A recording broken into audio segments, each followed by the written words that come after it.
These legendary movie artifacts are a fan favorite because of what they symbolize, but after so many years of thinking they were lost and forgotten, you'd never guess where most of them were found. The rosebud sled from Citizen Kane. Okay, so let's talk about one of the most legendary items in movie history, the rosebud sled from Citizen Kane. If you're a movie lover, you've probably heard of it, right? That little piece of childhood that holds all the secrets of the movie's main character, Charles Foster Kane. For decades, this sled was the symbol of lost innocence and the key to understanding Kane's tragic life. But here's the twist. This iconic artifact wasn't just a piece of fiction, it was real, and it went missing for a while. So let's rewind a bit. Citizen Kane came out in 1941 and immediately blew everyone's mind. Directed by and starring Orson Welles, the movie is still regarded as one of the greatest films ever made. And of course, one of the most memorable aspects of it is the mystery surrounding Kane's last words, Rosebud. That sled, the one that belonged to his childhood, is the key to unraveling his whole story. It's this simple, innocent little thing, but it represents everything Kane longed for in his adult life: love, happiness, and the simplicity of childhood. You get why it's so important, right? Now, what makes this sled so interesting is the fact that, after filming Wrapped, the original sled disappeared. For decades, it was thought to be lost to time. Imagine that. One of the most iconic movie props ever just vanished. People wondered if it was misplaced, stolen, or just quietly forgotten in some dusty old prop room. The whole thing became an urban legend among film buffs. But here's where it gets really cool. In 2005, the real Rosebud sled was found. It had been stashed away in a prop room at RKO Pictures, still sitting there among other memorabilia from the movie. It wasn't in some fancy museum or collector's vault, it was just hanging out, collecting dust. And the thing is, there were actually multiple copies made of the sled for the movie, so at first they weren't even sure if they'd found the real one. But once the sled was properly authenticated, yep, it was the real deal. You can imagine the excitement when it was uncovered. It was like finding a secret piece of cinematic history that had been hiding in plain sight. Now, that sled is a prized possession in the collection of the UCLA Film and Television Archive. And it's not just a movie prop, it's a symbol of what Citizen Kane meant to the film world, of the creativity behind Orson Welles' vision, and of the importance of preserving these cinematic treasures. So, yeah, the Rosebud sled is a big deal, not just because of the legendary movie it's tied to, but because it was lost and then found. How often do you get to say that about something from a film that's over 80 years old? It's like an Indiana Jones-style treasure hunt, but for movie nerds. If you ever get the chance to see it in person, and hey, it's not every day you get to see a literal piece of history, it's one of those moments where you can't help but think, this is cinema magic. The fact that the sled was found after so many years just makes it that much more special. It's like the movie gods were waiting for the right moment to let us in on that little secret. And honestly, that's what makes movie artifacts like this so unforgettable. The Maltese Falcon from the Maltese Falcon. If you know anything about classic movies, you know this statue is pretty much the epitome of cinematic treasure hunting. We're talking about a key prop from one of the most famous films of all time, The Maltese Falcon, starring Humphrey Bogart. And you might think, oh yeah, it's just some fancy statue, right? But trust me, this one's got a wild story. Now, the statue itself is this weirdly beautiful, mysterious piece of artwork that's supposedly an ancient treasure. The movie revolves around this falcon. Everyone wants it, but nobody really knows the whole story behind it.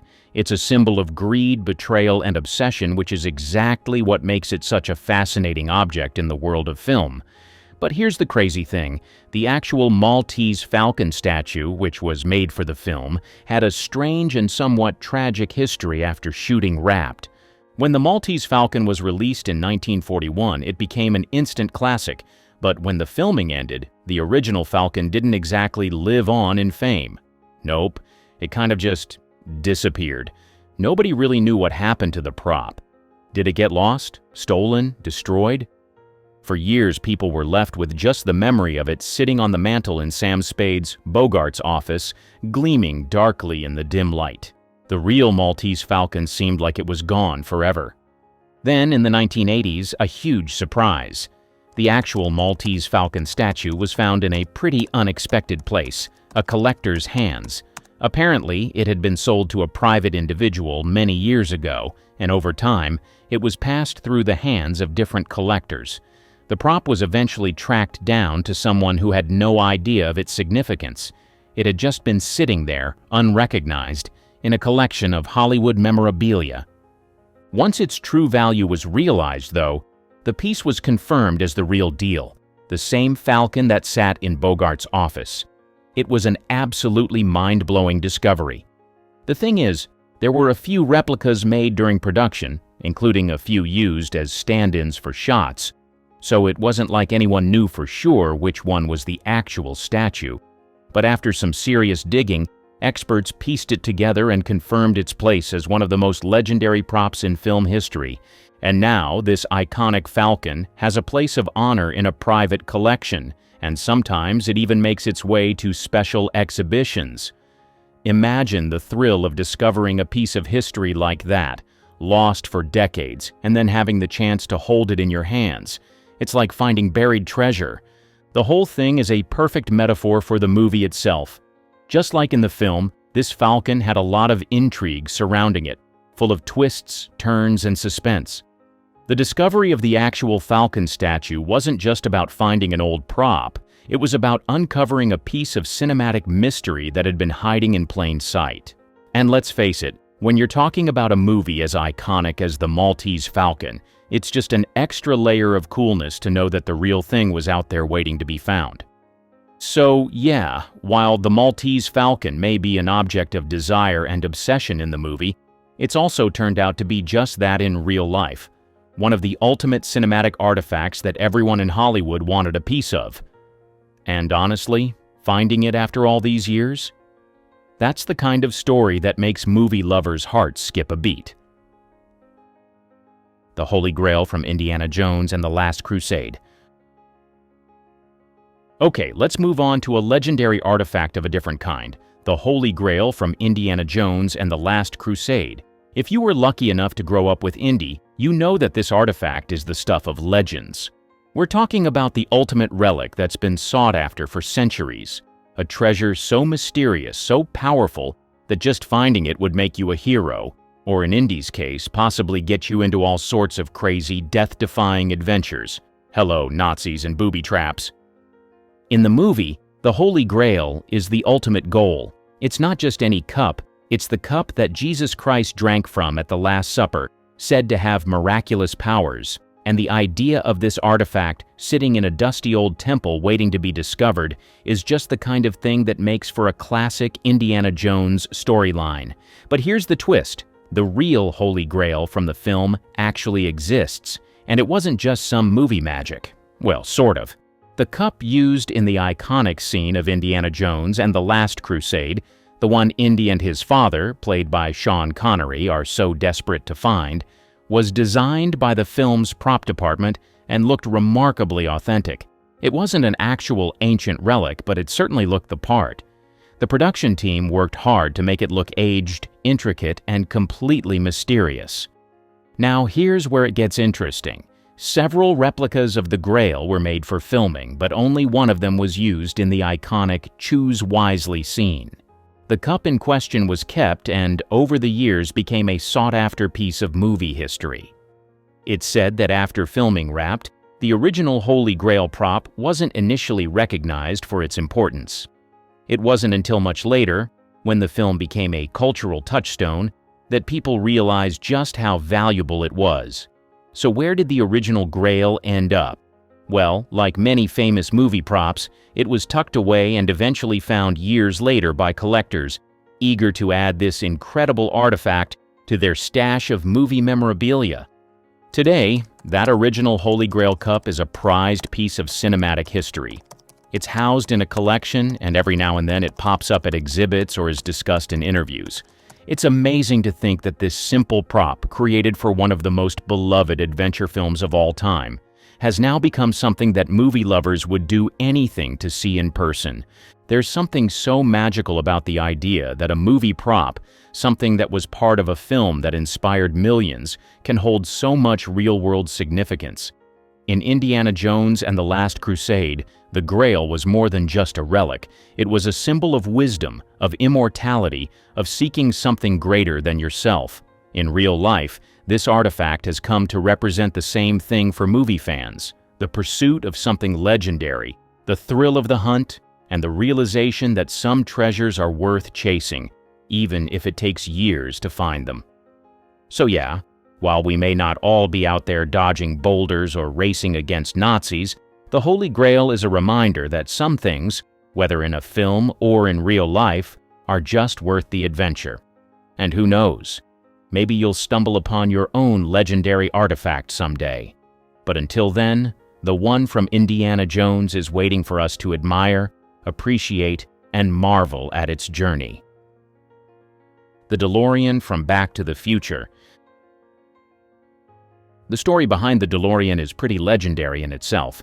The car was built by the DeLorean Motor Company in the 1980s, and it became famous for its design, those brushed stainless steel panels, and, let's face it, the fact that it would eventually be used in one of the most famous movie franchises of all time. But here's the twist. The original DeLorean from Back to the Future wasn't exactly easy to find after the movie's success. After filming wrapped, it wasn't like the car was just sitting around in some movie studio lobby waiting to be admired. Nope. For a while, it seemed like the original DeLorean had just disappeared into the ether. In the late 90s, it seemed like the car was completely lost to time, much like the characters in the movie who traveled between different eras. But surprise, surprise, in the early 2000s, the original DeLorean was found, and it was in pretty decent condition. How did it go from being this iconic movie prop to being tucked away in some random storage? Well, after production wrapped on Back to the Future in the 1980s, the car was sold off to a private collector, where it stayed in storage for years. It wasn't until a collector rediscovered it that the car's significance was fully recognized, and that's when the DeLorean's legend really started to take off in the memorabilia world.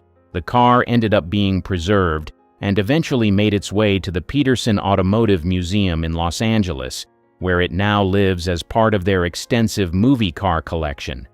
It's not just a car, it's a time machine, a tangible piece of cinematic history that takes us all back to the 80s, to a time when Marty McFly and Doc Brown were changing the future, one timeline at a time. But it's not just the car that's cool. It's the fact that this particular DeLorean represents everything that makes Back to the Future so special. It's about adventure, innovation, and the impossible. And just like the film's premise, this DeLorean prop had a wild ride of its own, from being used in one of the most iconic movies of all time to becoming a coveted piece of movie history that people would literally pay top dollar to see. So if you're ever in LA and you get the chance to see the DeLorean in person, trust me, it's worth it. It's not just a car, it's a symbol of that incredible sense of wonder, imagination, and time-bending magic that Back to the Future gave us. And to think, it all started with a time machine powered by a flux capacitor and a car that could hit 88 miles per hour. Now that's what I call a ride. The ruby slippers from The Wizard of Oz. You know the ones. Those sparkling red sequined beauties that Dorothy clicks together to transport herself back home. These slippers are one of the most iconic pieces of movie history, and their journey after the movie wrapped is almost as legendary as the film itself. Here's the thing. After The Wizard of Oz wrapped in 1939, the ruby slippers weren't exactly placed in a glass case to be admired by future generations. In fact, several pairs were made for the movie, and over the years the original slippers went missing, like really missing. Not just misplaced on set, but lost without a trace.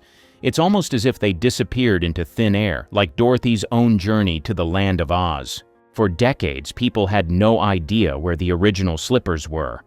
There were rumors, of course. Some believed they were stolen, some thought they were buried in a prop room somewhere. In the meantime, replicas of the ruby slippers were displayed in various places, keeping the magic alive for Oz fans. But the mystery of the missing pair kept fans and film historians scratching their heads. Fast forward to the early 2000s, and the ruby slipper's fate finally took a twist worthy of a movie plot. In 2005, a pair of slippers that were thought to be one of the originals was found in a private collection. But hold on, this story gets even more insane. In 2018, a second pair of ruby slippers was found. This time, they were recovered after being stolen from the Judy Garland Museum in Minnesota in 2005. These slippers had been stolen from the museum and disappeared for over a decade. Can you believe it? The slippers were finally recovered after a long and intense investigation, and they were returned to their rightful home. Now, these slippers are priceless artifacts. They're like the holy grail of Hollywood memorabilia. The slippers that were originally worn by Judy Garland in one of the most famous films in history were thought to be lost forever, but they've made a grand return to the spotlight. Not only are they a symbol of one of the most beloved movies of all time, but they also represent something deeper: the magic of cinema, the power of storytelling, and the way that a single object can carry so much meaning and nostalgia across generations. So, next time you see a pair of ruby slippers, remember that these are more than just shiny red shoes. They're a piece of Hollywood history. They've survived theft, mystery, and decades of uncertainty, only to be rediscovered and appreciated in a way that proves just how much they mean to fans of all ages. If you ever get the chance to see the real slippers in person, it's like stepping into the magical world of Oz yourself. After all, who doesn't want to click their heels and feel a little bit of that magic? The Jetsons TV remote from the Jetsons. Let's take a trip to the future, or at least what people in the 1960s thought the future would look like. The Jetsons was one of those shows that made us believe we'd all be zooming around in flying cars, living in floating sky-high apartments, and most importantly, controlling everything with the push of a button. And one of the most futuristic and, let's be honest, most enviable gadgets in the show was the Jetsons TV remote. Now, this wasn't just any old remote. This thing was the ultimate piece of futuristic tech. Forget about clunky dials and clumsy buttons. This remote was sleek, simple, and capable of controlling just about everything in the Jetsons' home. It was part of the show's vision of a world where everything was automated, where technology made life easier, or at least funnier, and where you barely had to lift a finger to get things done. Sound familiar? Yeah, the Jetsons basically predicted smart home tech before it was even a thing. But here's the really cool part. This futuristic little gadget didn't just disappear into animation history. Nope. It was actually a real-life physical prop used for promotional purposes by Hanna-Barbera back when the show was airing. And recently, it was found sitting in the archives of Hanna-Barbera collecting dust, but still in perfectly good condition. And get this, it still works. Okay, maybe not in the control your entire home kind of way, but the remote itself is fully functional. It can still send signals, light up, and do exactly what it was designed to do back in the day. The Terminator's sunglasses from the Terminator and Terminator 2. Let's talk about one of the most badass accessories in movie history, the sunglasses worn by Arnold Schwarzenegger in the Terminator and Terminator 2 Judgment Day. You know the ones. Those dark, sleek, menacing shades that made the already terrifying T-800 look even cooler, deadlier, and downright unstoppable. When Schwarzenegger slid those glasses on and delivered lines like, "I'll be back," I'll be back. he wasn't just playing a machine, he was becoming an icon. Now, these weren't just any sunglasses. The first pair, used in the original Terminator, 1984, were Gargoyle's ANSI Classics, a pair of sporty yet intimidating shades that added a whole new level of mystery to the cyborg assassin. By the time T2 rolled around, the shades were upgraded to Persol 58230s, giving the T800 an even slicker, more polished look. And let's be real, when you picture the Terminator, you don't just see the robotic red eye, you see the sunglasses. But here's where it gets interesting. After all the explosions, shootouts, and time-traveling chaos, the original sunglasses vanished. They weren't put on display in some grand Hollywood museum. They weren't auctioned off for millions of dollars. Nope. Instead, they ended up in the personal collection of the film's costume designer. That's right. While fans were out there searching for these legendary shades, they were chilling in a private collection all along. It wasn't until years later that their whereabouts were finally revealed. The costume designer had kept them as a personal keepsake, probably knowing full well that these weren't just props, they were part of cinema history. And honestly, can you blame them? If you had the chance to own the actual sunglasses worn by the Terminator himself, you'd hold on to them too. Eventually, the iconic shades resurfaced, and today they're treated like the Hollywood treasures they are. Some versions have been put up for auction, fetching insane amounts of money from die-hard fans who want to own a piece of Terminator history. Others are kept in private collections, with their owners knowing they possess one of the most legendary fashion statements in film history.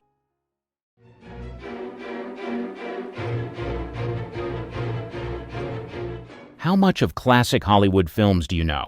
Well, some facts are common knowledge, but others, the producers tried to hide as best as they can but failed. From manipulating colors to terrible film mistakes, these random classic film facts are oddly intriguing. The curtains in Gone with the Wind. Remember Scarlett O'Hara's famous green curtains in Gone with the Wind? Well, turns out those curtains weren't even green. Back when they were filming Gone with the Wind, the Technicolor process didn't capture green very well. It looked strange or washed out on screen. So instead of green fabric, the costume designers went with gray. It sounds funny, but on film, that gray gave the illusion of a rich green color without any technical issues. It's one of those clever movie tricks that most people never even realize, but it totally shaped the look of that iconic scene. But when it comes to iconic scenes, you'd be shocked at what the great Alfred Hitchcock has to say about his favorite appearance. Alfred Hitchcock's favorite cameo. If you know anything about Hitchcock, aside from the fact that he was such a filmmaking genius, he was also famous for his cameos. In nearly all of his movies, he'd pop up for a few seconds, maybe walking a dog, reading a newspaper, or just blending into a crowd. But here's the twist. His favorite cameo moment wasn't even his own. Instead, Hitchcock claimed he admired Cary Grant's walk in North by Northwest, 1959, more than anything he'd done himself.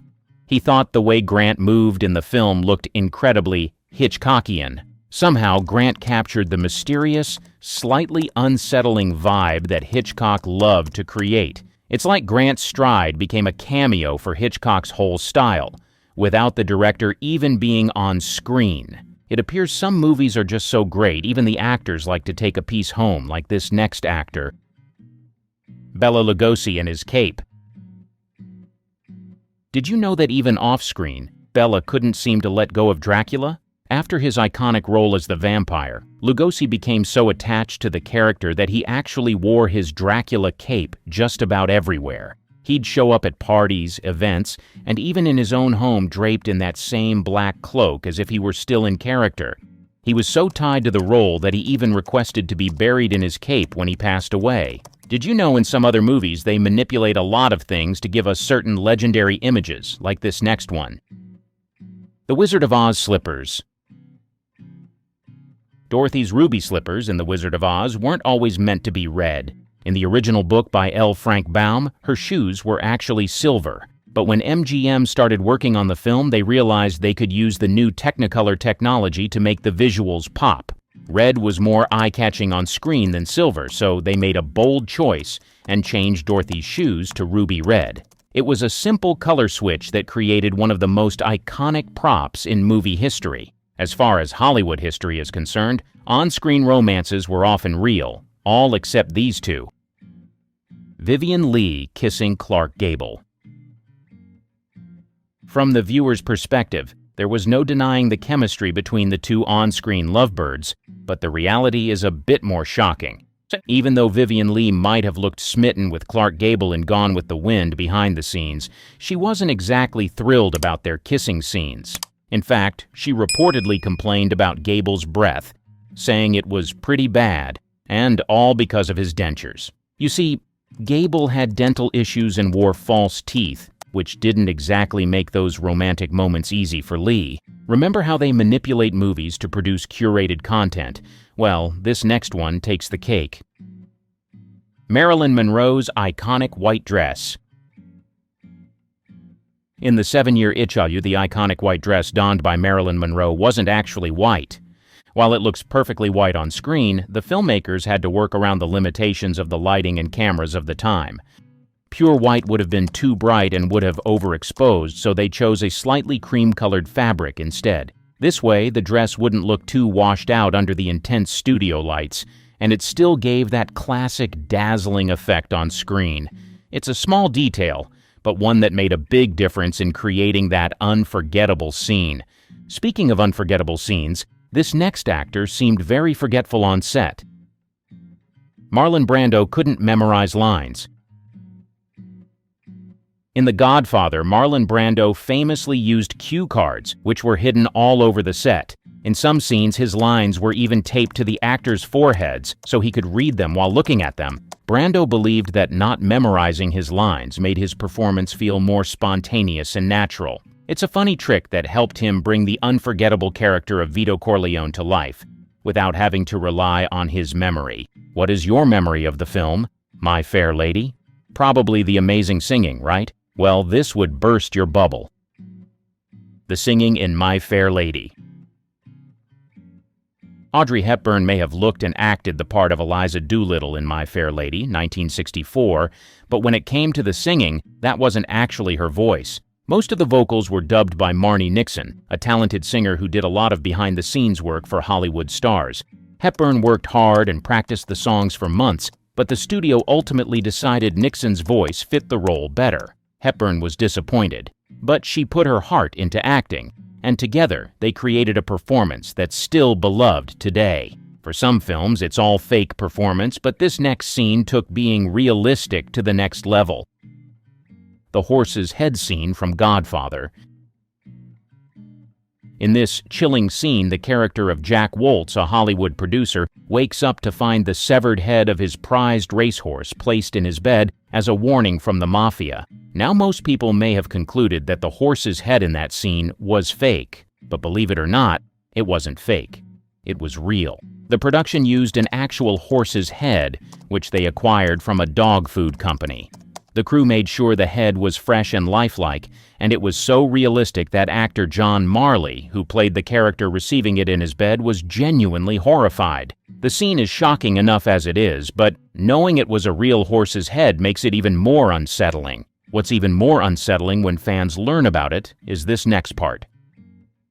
The piano in Casablanca. Remember that piano where Sam plays As Time Goes By? Well, it wasn't just an ordinary prop. It's become almost as iconic as the movie itself. But here's the thing. There wasn't just one piano used in the film. In fact, the famous piano that Sam plays in Rick's Cafe was sold multiple times over the years, often being touted as the only Casablanca piano. However, there were actually several pianos used during the filming, and the one that ended up being sold at auction wasn't even the original. It's a fun fact that adds a little mystery to the film's history. Just how many real pianos did the movie really have? Well, hopefully, no one stole any, which is more than can be said for the props in this next movie. Charlton Heston stealing the Ten Commandments. Known for his towering performances in films like The Ten Commandments, 1956, Charlton Heston apparently couldn't resist taking home a piece of the action. After filming, he actually took one of the Ten Commandments tablets as a souvenir. Heston, who played Moses in the epic film, reportedly loved the idea of keeping a relic from such an iconic movie, and the tablet became a bit of a personal memento. But sometimes personal mementos can become public property just like this. Red jacket in Rebel Without a Cause. James Dean's famous red jacket in Rebel Without a Cause, 1955, became almost as iconic as the actor himself. But here's the twist.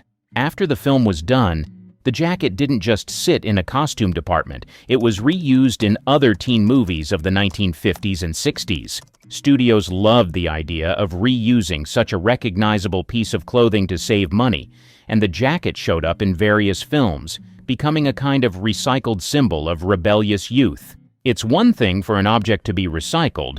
This actor had his face transformed and recycled for our viewing pleasure. Frankenstein's makeup. Boris Karloff's monster, Frankenstein, 1931, is one of the most terrifying characters in film history, but what's even scarier is how the makeup was created. Karloff had to endure hours of makeup application to transform into the monster, but it wasn't just time-consuming, it was also incredibly uncomfortable. The famous flat-top head was made from layers of plaster and rubber, and Karloff had to be sewn into his costume every day. The heavy, tight makeup and costume often made him faint from exhaustion, and he couldn't even drink water during filming because the makeup was so delicate. Despite the grueling process, Karloff's dedication to the role made the character unforgettable. Now, actors are not the only ones with dedication. Some directors and producers hold their own and are super creative too. The shower scene in Psycho.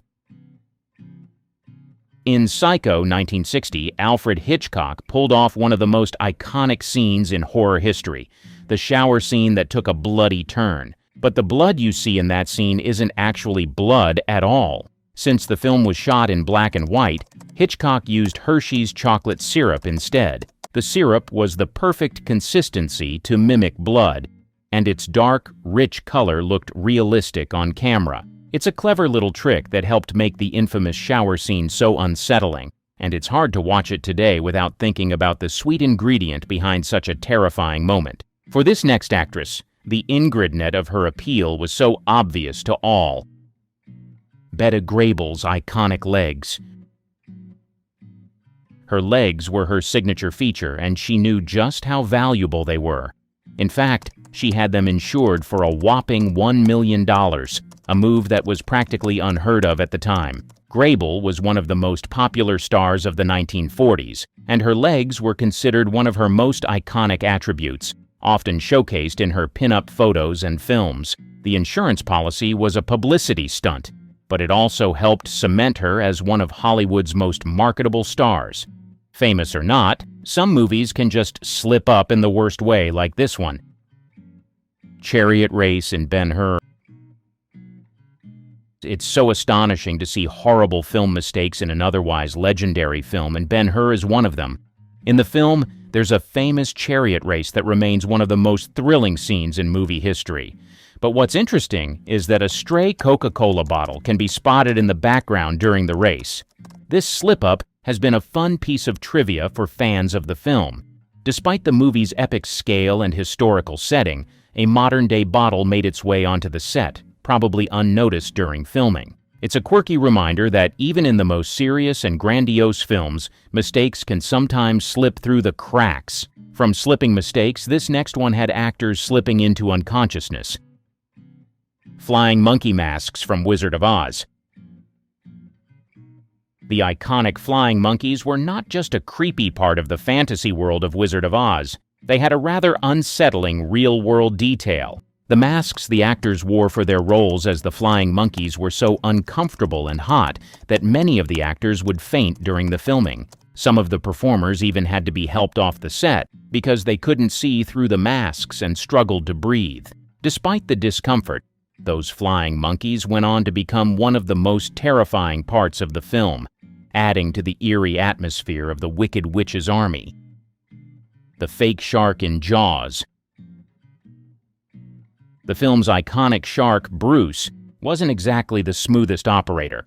The mechanical shark frequently malfunctioned during filming, causing a lot of frustration for director Steven Spielberg and his crew. In fact, the shark broke down so often that Spielberg had to get creative. Instead of showing the shark constantly, he used suspense and sound to build tension, making the audience fear the shark before they even saw it. This decision ended up being one of the film's greatest strengths, and it helped Jaws become the thrilling classic we know today. Sometimes, a mistake in Hollywood can lead to something even better. King Kong's roar. The terrifying roar of King Kong in the 1933 film, King Kong wasn't created by a lion, as many people believe. Instead, the iconic sound was a mix of various animal noises. The filmmakers combined the roars of a lion, tiger, and elephant, then added a touch of a hawk's cry to make it sound even more menacing. The result was a unique and unforgettable roar that helped establish King Kong as one of cinema's most fearsome creatures. It's a clever example of how sound design, using different elements together, can create something larger than life. Stray cat in Godfather. The cat that Marlon Brando holds in the famous opening scene wasn't part of the script at all. It was just a stray that wandered onto the set during filming. Brando, being the improviser he was, decided to pick it up and include it in the scene. The cat's calm and unbothered demeanor added a surprising contrast to the tense, dramatic moment, giving Vito Corleone an unexpected air of control and serenity. It's a great example of how spontaneity can enhance a scene, turning an unplanned moment into an iconic one. Titanic set in A Night to Remember. In the 1958 film A Night to Remember, which depicts the tragic sinking of the Titanic, the filmmakers used a real-life ocean liner to create the look of the ill-fated ship. The ship in question wasn't the Titanic, of course, but the RMS Caronia, a vessel that closely resembled the Titanic in both appearance and scale. The filmmakers even used real footage of the Caronia for several scenes, making the ship's portrayal in the film feel remarkably authentic. While the Caronia wasn't the Titanic, it still provided a sense of realism that added to the gravity of the story. The decision to incorporate real ship footage helped to enhance the film's impact, showing the grandeur of ocean liners from that era. It's a great example of how filmmakers from earlier decades used practical solutions to create stunning visuals and immerse audiences in the story, even before the age of CGI and modern special effects. Hidden message in Rear Window. If you take a close look at the windows of the building across from James Stewart's apartment in Rear Window, 1954, you'll notice something cool. There's a sign that says Hitchcock was here. It's a little hidden Easter egg, and it's one of Alfred Hitchcock's playful ways of leaving his mark on the film. Known for his love of cameos and subtle details, Hitchcock included this sneaky signature in the set as a fun, personal touch, and it's just one of those little things that makes watching his movies even more enjoyable for those who spot it. Cat in Breakfast at Tiffany's. Holly Golightly's cat in the movie doesn't have a name, which is actually kind of fitting for her character. Audrey Hepburn's character simply calls it Cat throughout the film. It's one of those little things that says a lot about who Holly is. She's this free-spirited, unpredictable woman who doesn't want to be tied down by anything, and that includes giving the cat a proper name. In a way, the nameless cat becomes a symbol of her own loneliness. Holly is always surrounded by people but is emotionally distant, much like the cat. It's a subtle yet powerful touch that helps us understand Holly's character even more, and over the years the cat has become just as iconic as Hepburn's own portrayal of the character. It's funny how such a small detail can leave such a lasting impression. Betty White in The Proposal. If you remember her cameo from The Proposal, you may be shocked to learn it wasn't something that was planned from the start. Originally, the role she plays wasn't even meant for her. The part was intended for a different actress, but after the filmmakers saw Betty White in another film, they realized she'd be perfect for the role. They quickly made the change, and it turned out to be a fantastic decision. Her performance in The Proposal ended up being one of her most memorable comedic moments in modern Hollywood.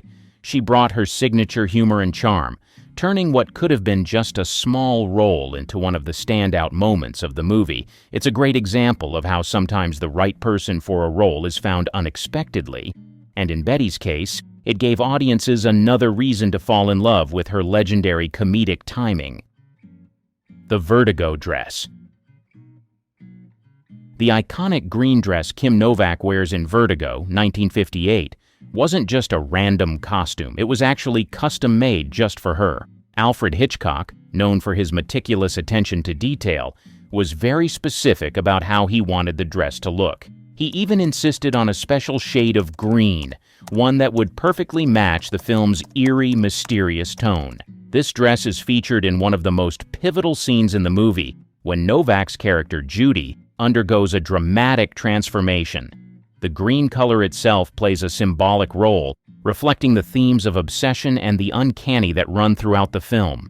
It's a perfect example of Hitchcock's genius in using every detail, from costumes to colors, to deepen the atmosphere and enhance the story. Fake snow in White Christmas. The snow in the famous White Christmas number wasn't real at all. Instead, it was made from a mixture of soap flakes and other materials designed to look like snow on screen. The filmmakers had to get creative since real snow wouldn't work for filming indoors, especially under the bright studio lights. However, the fake snow had a bit of a problem. It was so light that it often got stuck in the performers' costumes. Between takes, the actors would have to be brushed off to get rid of the snow that clung to them. It's a small behind-the-scenes detail, but it shows how making something look perfect on camera often comes with unexpected challenges. Dog paid actor in Wizard of Oz.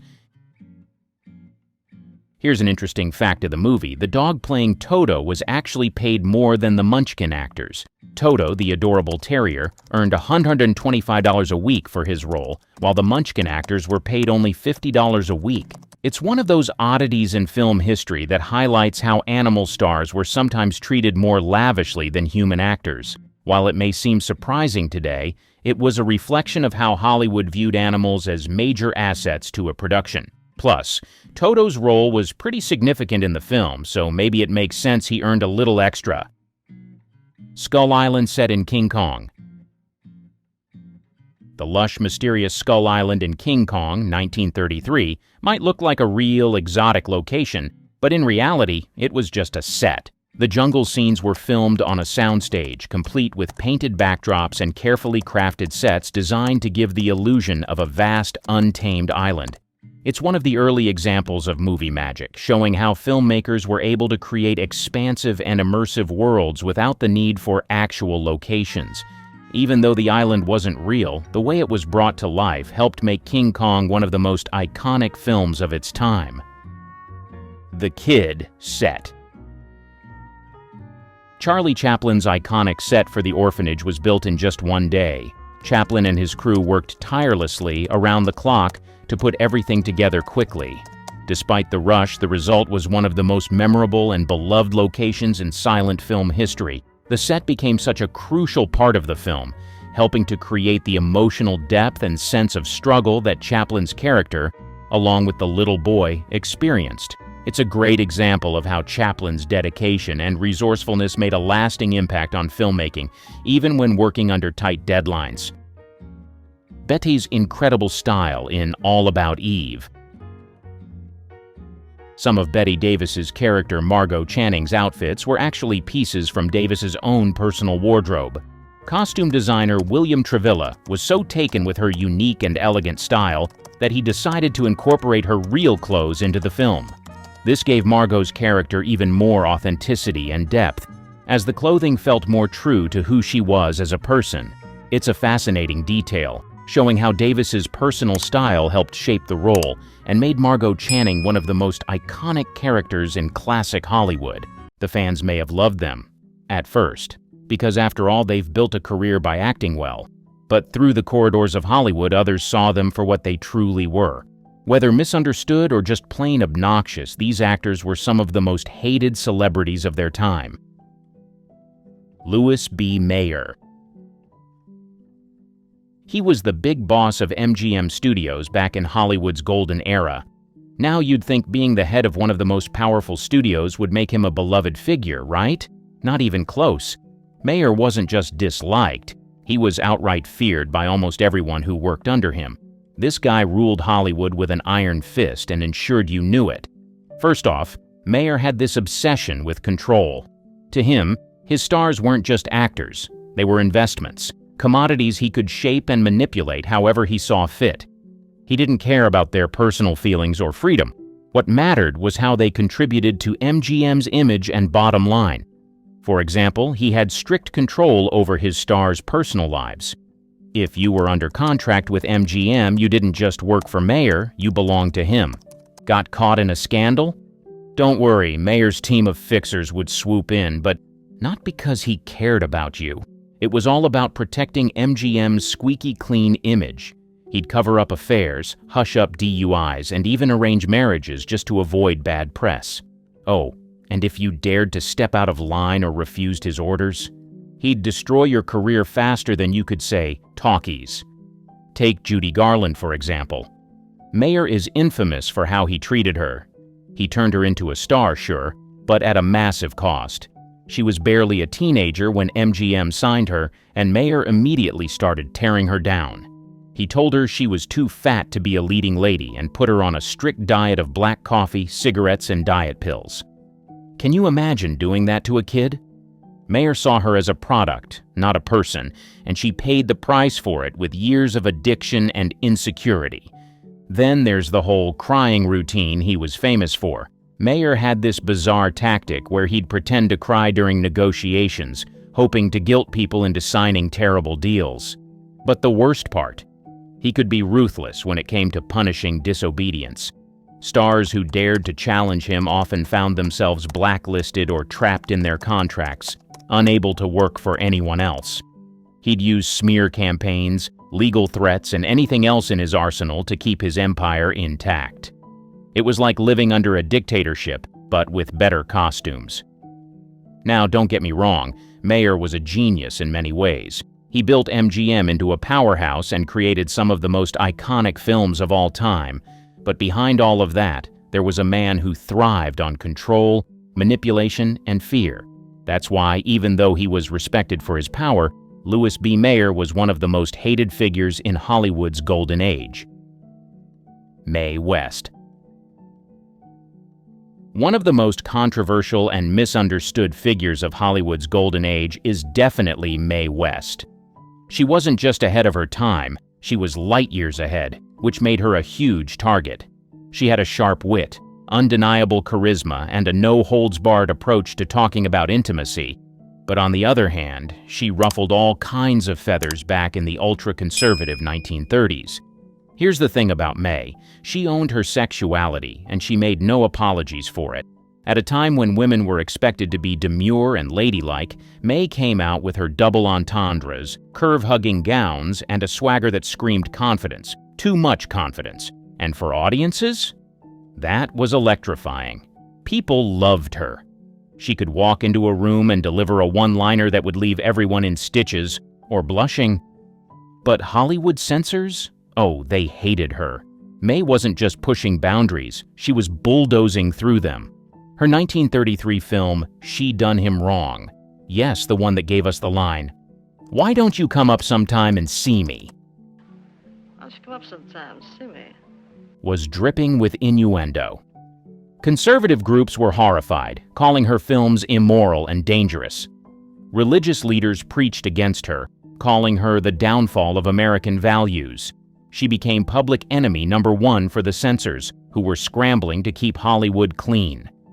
Then came the infamous Hays Code, a strict set of rules meant to keep movies decent. Mae's work was a big reason the code was enforced so harshly. They wanted to shut her down, and they did everything they could to make her disappear. She was blacklisted by the industry, her scripts were gutted, and her career in film was essentially derailed. But did Mae go quietly? Of course not. Mae shifted gears and took her act to Las Vegas, Broadway, and even radio, where she caused more controversy. In 1937, she appeared on a live broadcast with ventriloquist Edgar Bergen and his dummy Charlie McCarthy. Mae, being Mae, turned the innocent puppet routine into a flirtatious back and forth. It was hilarious, but it sent the prudish crowd into a frenzy. NBC received so many complaints that Mae was banned from their airwaves. Yep, banned for talking to a puppet. Here's the interesting part. While the Hollywood elite and the moral crusaders despised her, Mae knew she was making waves. She once said, "I believe in censorship. I made a fortune out of it." That's Mae West in a nutshell, turning society's outrage into a career. She wasn't just a provocateur, she was a trailblazer, proving that women could own their sexuality and still be powerful. So, yeah, Mae West was hated by censors, moralists, and the Hollywood establishment, but she didn't care. She walked away with her head held high, and a legacy that still makes people blush and laugh at the same time. Bette Davis. There's no denying her talent. She was a powerhouse actress who could light up a scene like nobody else. But if you worked with her, chances are you'd walk away either awestruck or swearing never to do it again. Bette was as famous for her feisty personality as she was for her iconic roles, and that made her a lot of enemies in Hollywood. First of all, Bette didn't take crap from anyone. Directors, studio heads, co-stars, it didn't matter who you were. If you crossed her or didn't meet her standards, she'd let you know. And not in a polite behind-closed-doors kind of way. She'd call you out right then and there, sometimes with a sharp comment or an icy glare that could freeze you in your tracks. To some, this was refreshing. She wasn't afraid to fight for what she wanted, but for many, it was just plain intimidating. Take her feud with Jack Warner, the head of Warner Brothers Studios. Bette wanted better scripts and better pay, but Warner saw her as just another actress under contract. When she tried to leave the studio for better opportunities, Warner blocked her at every turn, leading to a very public legal battle. Bette lost the case, but she won something more important: respect. She was one of the first stars to challenge the studio system, and while it made her a pioneer, it also made her a target for resentment. And then there was her legendary rivalry with Joan Crawford. These two couldn't stand each other, and their feud became Hollywood legend.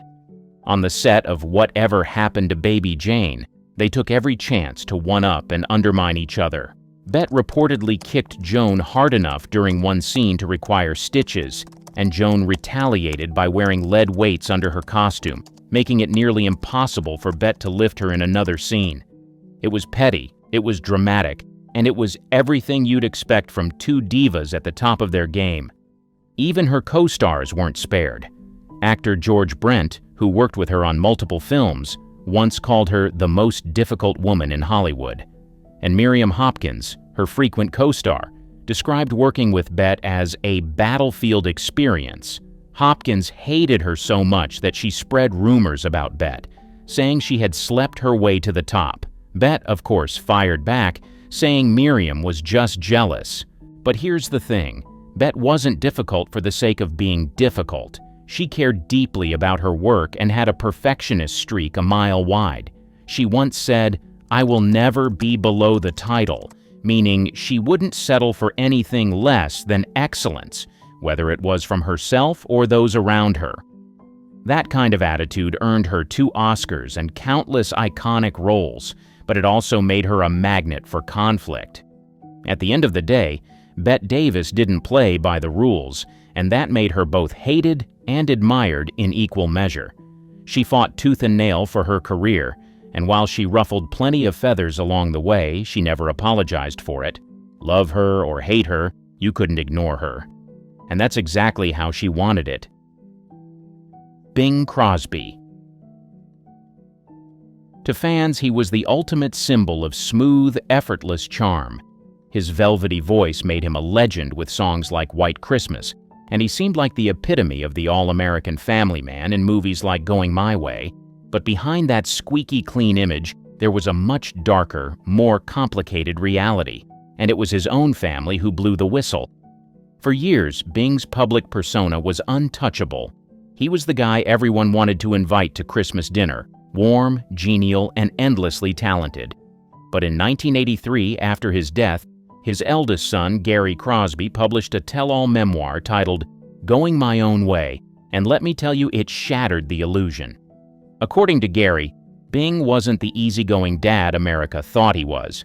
Instead, Gary described him as a cold, authoritarian figure who ruled the household with an iron fist. One of the most shocking claims was how Bing disciplined his kids.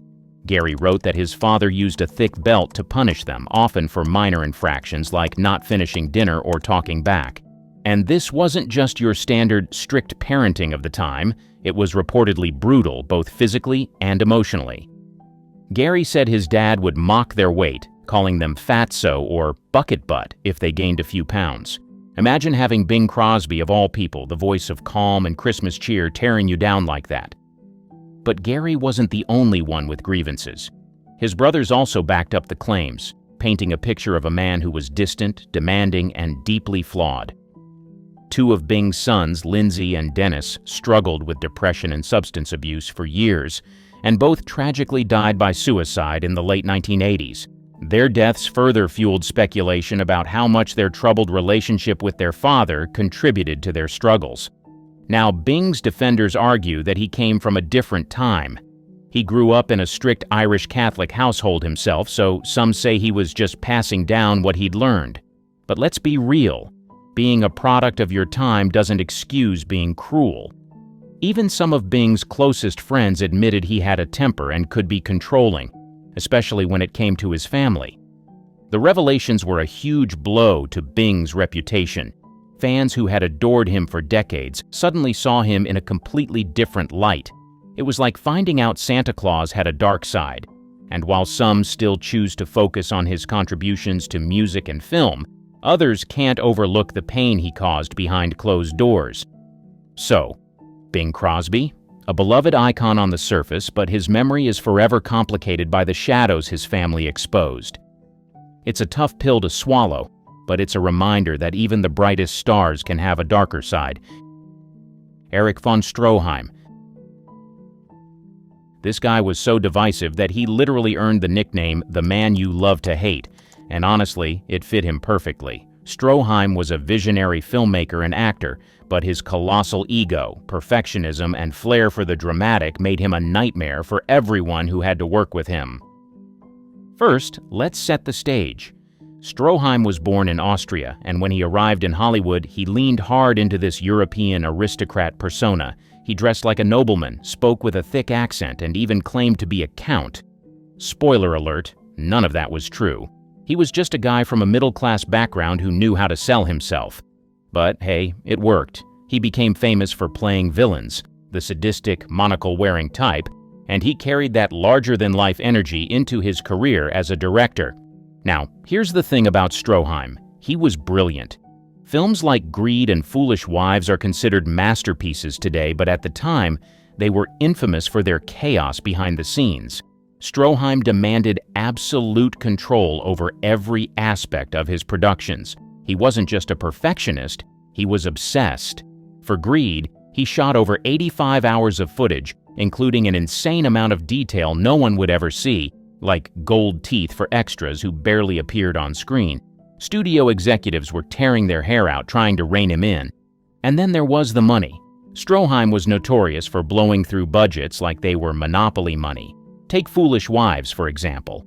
It was billed as the first million-dollar movie, but Stroheim just kept spending, adding ridiculous flourishes like recreating entire European streets for authenticity. Studio heads begged him to scale back, but he refused. For Stroheim, compromise wasn't an option. His behavior on set didn't help either. Stroheim was notoriously demanding and abrasive, treating actors and crew members like chess pieces in his grand vision. Actress Zasu Pitts, one of his regular collaborators, once described working with him as exhausting but brilliant. Others weren't so kind. If you didn't meet his expectations, he'd berate you until you did, or until you quit. Unsurprisingly, studio executives hated him. They saw Stroheim as a liability, a director who couldn't stick to a schedule or a budget. Eventually, they started editing his films without his input, cutting down his epic works into shorter, more marketable versions. This drove Stroheim insane. He considered it a betrayal of his art, and honestly, he never fully recovered from it. By the mid-1920s, his career as a director was basically over. But here's the kicker. Despite all the drama, Stroheim's films are now hailed as some of the greatest of their time.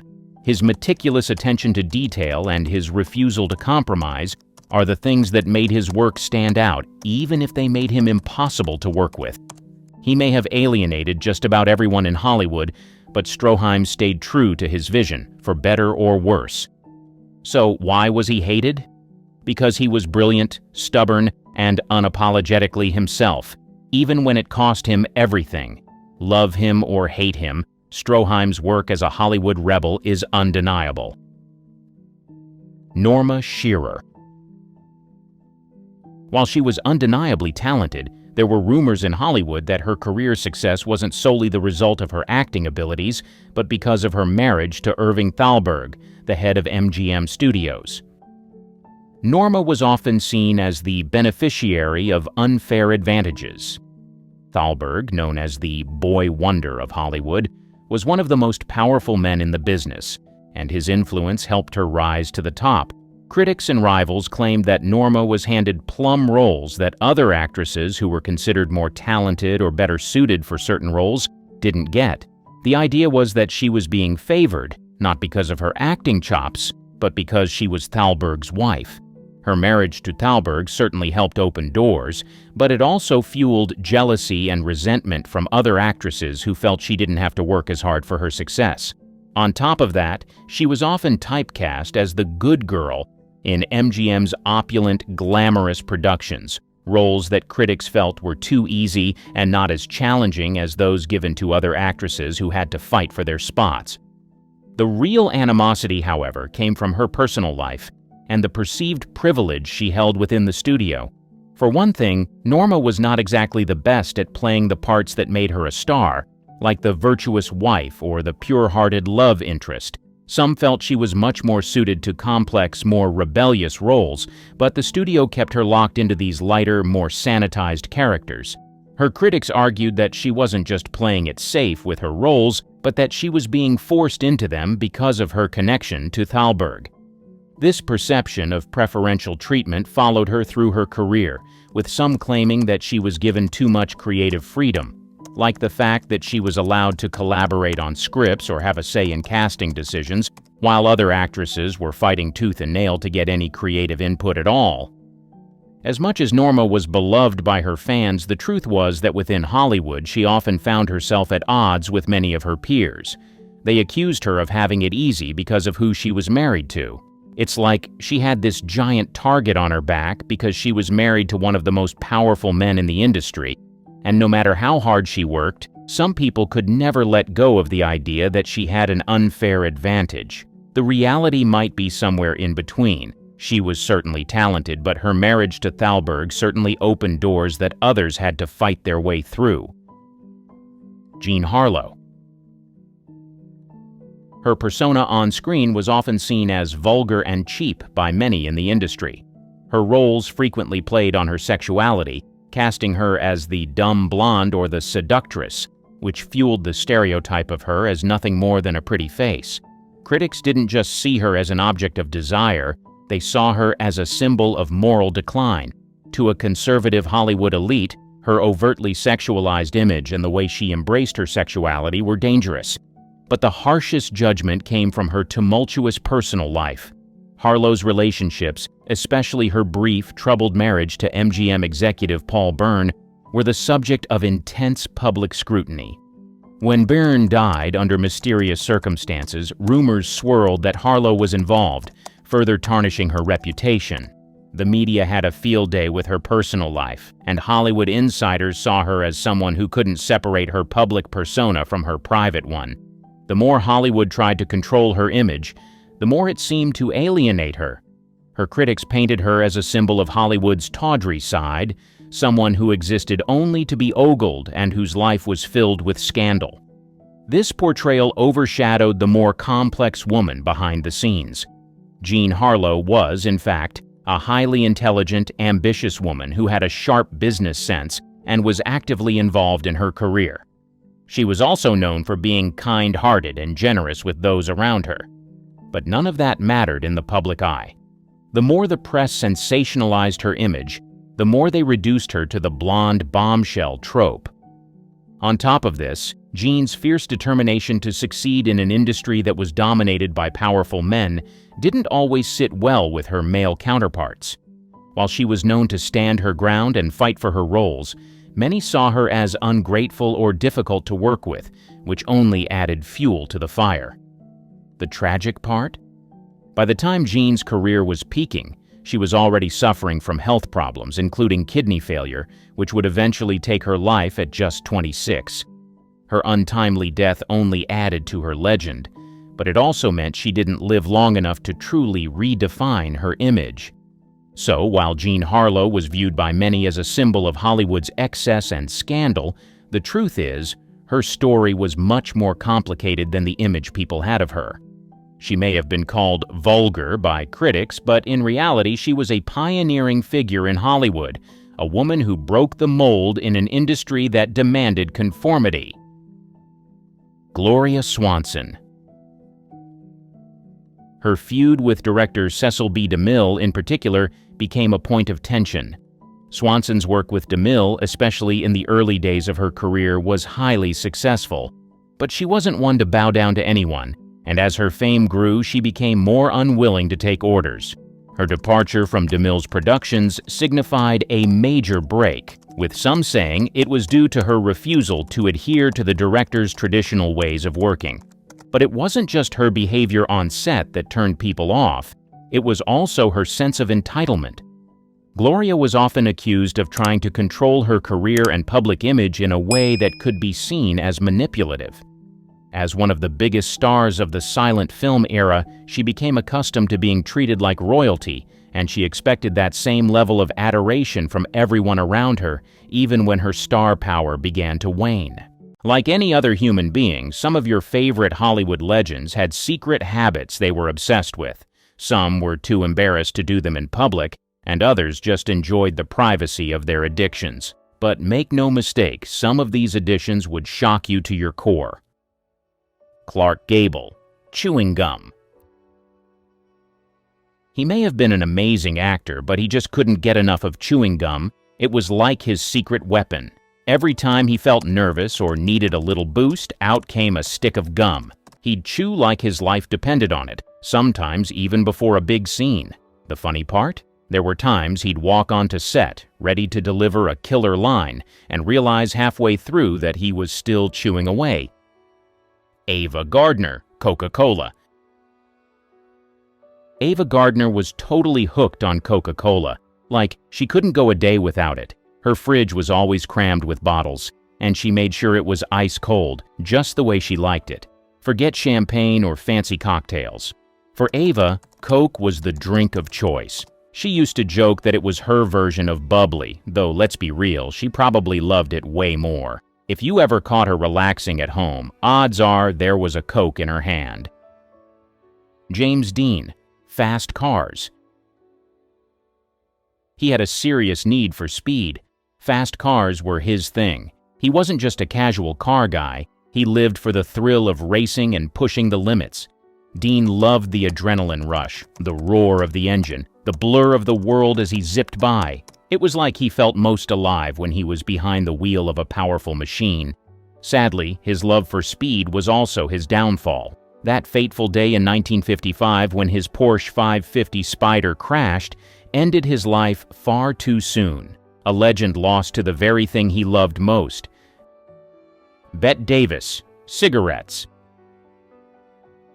This woman smoked like it was her full-time job. Seriously, she was always lighting up. On set, off set, in interviews, you name it, she had a cigarette in hand. She didn't care who saw or what anyone thought. Smoking was just her thing. It's no surprise her voice had that iconic, raspy edge. It was practically marinated in tobacco. Rumor has it directors sometimes had to yell, "Cut," because her puffing added too much smoke to the scene. Marilyn Monroe, sleeping pills. The toll fame takes is indeed a big one. Marilyn had a tough time getting any shut-eye, and sleeping pills became her crutch. With her mind constantly racing, whether from the pressures of fame, heartbreak, or just her own restless thoughts, she'd turn to pills to finally get some peace. But here's the thing. Fame isn't a magic fix for inner struggles. For Marilyn, it was the opposite. The brighter the spotlight, the darker her nights seemed to get. Frank Sinatra, ice cream. After almost every show, he'd indulge in a scoop or two, or three. It didn't matter how late it was, ice cream was his ultimate comfort food. Some folks turned to a nightcap, but for old Blue Eyes, it was all about that creamy, sugary goodness. He even had his favorite spots where he'd sneak off for a cone or a sundae. It's kind of charming, isn't it? Judy Garland, pills. Her journey with pep pills started when she was just a kid in the Hollywood machine. Her handlers gave her these pills to keep her energized for long rehearsals and shoots, and then sleeping pills to knock her out at night. It was a vicious cycle that she couldn't break free from. The pressure to always be on, to stay thin, and to perform at her peak left her hooked. Marlon Brando, food. This actor didn't just love food, he lived for it. The guy had a legendary appetite and wasn't shy about it. Midnight burger runs were totally his thing. He'd hop in the car and cruise to his favorite spots like it was the ultimate adventure. And it wasn't just about the burgers. Brando loved indulging in everything from hearty Italian meals to sweet treats. His love for food became as iconic as his acting. Elizabeth Taylor, diamonds. Diamonds, emeralds, sapphires. If it sparkled, she had to have it. Her collection was legendary, with pieces like the Krupp diamond and the Taj Mahal necklace making headlines. She didn't just wear jewels. She treated them like prized possessions, each one with its own story. Honestly, it was like she was collecting Pokemon cards, but way more glamorous. Liz once said, "Big girls need big diamonds," and boy, did she live by that. Her love for bling wasn't just a habit, it was practically her trademark. Humphrey Bogart, chess. He was totally hooked on chess, couldn't get enough of it. Whether he was on set or just hanging out, Humphrey Bogart would challenge anyone who came within arm's reach. No one was safe, not even the crew. During breaks in filming, you'd catch him setting up a board and diving into a game. He didn't care if he was in the middle of a scene or on a lunch break. If there was a game going, he was in. Joan Crawford, cleanliness. Her love for cleaning was straight up obsessive. She didn't just tidy up, she scrubbed floors until they shined like they were made of glass. People used to say she could spend hours scrubbing, polishing, and making sure everything was in perfect order. It went way beyond your typical housekeeping. For Joan, it was like a ritual. Errol Flynn, danger. Danger was practically his middle name. Whether he was sailing into a storm or getting tangled up in a scandal, he chased excitement like it was a paycheck. The man didn't just flirt with danger, he dove headfirst into it. His adventures off-screen were as thrilling, and sometimes as reckless, as the swashbuckling roles he played. From close calls at sea to some very questionable decisions in his personal life, Flynn was all about pushing limits. Lucille Ball, coffee. If there was a liquid that powered her wild energy, it was coffee. Lucille Ball could down gallons of the stuff, and she needed it to keep up with her non-stop high-energy performances. From the early mornings on set to late-night rehearsals, coffee was her fuel of choice. It wasn't just a casual cup here and there. This was full-on, keep the caffeine coming territory. In fact, you could say that coffee was as much a part of her routine as her impeccable comedic timing. Charlie Chaplin, younger women. Chaplin's preference for young women was about as public as his famous tramp character. It was no secret, and frankly, it made headlines almost as often as his films did. Chaplin had a habit of dating much younger women, and the press didn't shy away from shining a spotlight on it. In fact, his personal life seemed to generate as much gossip as his brilliant on-screen career. Despite his genius in the film world, his relationships often raised eyebrows, but Chaplin never seemed to care much about public opinion. He was, after all, a man who lived life on his own terms. Katharine Hepburn, swimming. Diving into icy waters every day?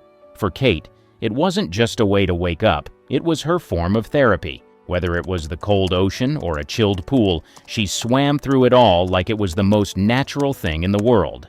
No matter the weather, she'd jump in, letting the freezing temperatures wash away the stress of the day. For Kate, the water wasn't just for exercise, it was her mental reset button. Orson Welles, alcohol. When stress hit, Orson Welles didn't reach for a yoga mat, he reached for a stiff drink. It became his go-to move whenever the pressure of fame, filmmaking, or life in general got to be too much. A glass of something strong was always within arm's reach, and it was a habit that stuck with him throughout his career. Whether he was battling the chaos of the film industry or just trying to unwind, booze was his constant companion. Vivien Leigh, tranquilizers. The pressures of stardom weren't just about fame and fortune. It was a battle for peace of mind. For Vivian, that meant turning to tranquilizers to calm her anxiety. The constant stress of being in the public eye, coupled with personal challenges, pushed her to rely on these pills to get through the day. They became her way of coping, though they couldn't take away the deeper struggles. Gary Cooper, hunting. The thrill of the hunt wasn't just something Coop enjoyed. It was an obsession. Gary Cooper spent as much time in the wild as he did on screen, chasing down his next adventure in nature. Whether it was tracking game or just immersing himself in the great outdoors, he was hooked. The rush of the hunt was his escape, his way of finding peace away from Hollywood's chaos. Rita Hayworth, Chocolate. Chocolate was her silent co-star, always there when the cameras weren't rolling. Between takes, she'd sneak bites of the sweet treat, finding comfort in its rich, velvety goodness. It was her little indulgence, something that helped her power through long days of filming. While the world saw her as the glamorous movie star, chocolate was her down-to-earth secret, a simple pleasure that kept her grounded. Fred Astaire, Golf. Whenever Fred wasn't rehearsing, you could find him dancing his way to the golf course. Yep, he'd literally bust a move as he made his way to the green, turning every step into a little performance. Golf was his thing, but he didn't just stroll to it like anyone else. He brought the rhythm with him. Whether it was a happy shuffle or a full-on tap routine, Fred turned his love for dancing into a way to stay loose and have fun. Greta Garbo, Isolation. Solitude was Garbo's true addiction. She craved it like others crave fame or fortune, retreating from the chaos of Hollywood to protect her peace. While everyone else was chasing the spotlight, she was all about escaping it. Garbo loved her alone time, and she'd go to great lengths to find it, whether it meant disappearing from the public eye for weeks or months. She'd take long, quiet walks or hide away in remote places just so she could breathe. Jean Harlow, Bleach. Harlow had a pretty hilarious take on her obsession with beauty. She joked that bleaching her hair was her real addiction.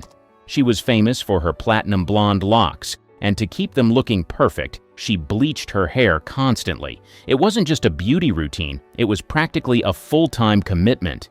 Jean would go through hours of treatments, all in the name of maintaining that iconic bombshell look. Gene Kelly, Control. It wasn't a substance that had him hooked. It was perfection. Gene Kelly was obsessed with getting every single detail just right. Whether it was a dance routine, a film scene, or even a small movement, he micromanaged it to the point of perfection. The guy was a perfectionist through and through, constantly refining his craft, never satisfied unless it was flawless. He pushed himself and everyone around him to deliver nothing less than the best. Mae West, Perfume. She wasn't just about wit and curves. She had a secret weapon that left everyone captivated. Perfume. Mae West would layer herself in it, practically bathing in the stuff, and she swore it was the key to her undeniable charm. To her, it wasn't just a scent. It was an extension of her persona, something that lingered long after she left the room. She believed it played a huge part in her allure, adding that final touch of magic that made her unforgettable. Cary Grant, LSD. In the name of self-discovery, Cary Grant dove into the world of LSD. He didn't just take it for kicks, he genuinely believed it was life-changing. After experimenting with the drug in the 1950s, Grant said it helped him tap into parts of his mind he'd never known existed, offering him clarity and a deeper understanding of himself. For the suave, charming star who seemed to have it all, LSD became a tool for inner exploration. Barbara Stanwyck, Horses. Every spare second Barbara had, she'd be on horseback. It wasn't just a hobby, it was her escape. The rush of riding was her way of getting away from the chaos of Hollywood and finding peace in the open air. Whether she was galloping across fields or simply taking a quiet ride through the countryside, Horseback riding gave her a sense of freedom she couldn't get anywhere else. Audrey Hepburn, pasta. Audrey Hepburn had a serious love affair with pasta, especially spaghetti. She openly admitted that she couldn't resist a good plate of it, no matter what. For someone so elegant and graceful, it might surprise you that one of her biggest pleasures was something as simple as pasta. But hey, who could blame her? There was something comforting about it, something that made her feel grounded amidst the glamorous world she lived in. James Cagney, dancing. He was so hooked on dancing that he'd break into tap moves between scenes. Whether it was during a quick break or just while waiting for the next shot, you could count on him to shuffle his feet and tap out a rhythm. It wasn't just something he did on screen. It was part of his everyday life. Cagney didn't need music. His feet did the talking. Lauren Bacall, cigarettes. That husky, sultry voice that made her unforgettable wasn't just natural. It was fueled by a heavy smoking habit. The deep, throaty tone she was famous for came from years of cigarettes, and it became one of her most distinctive features.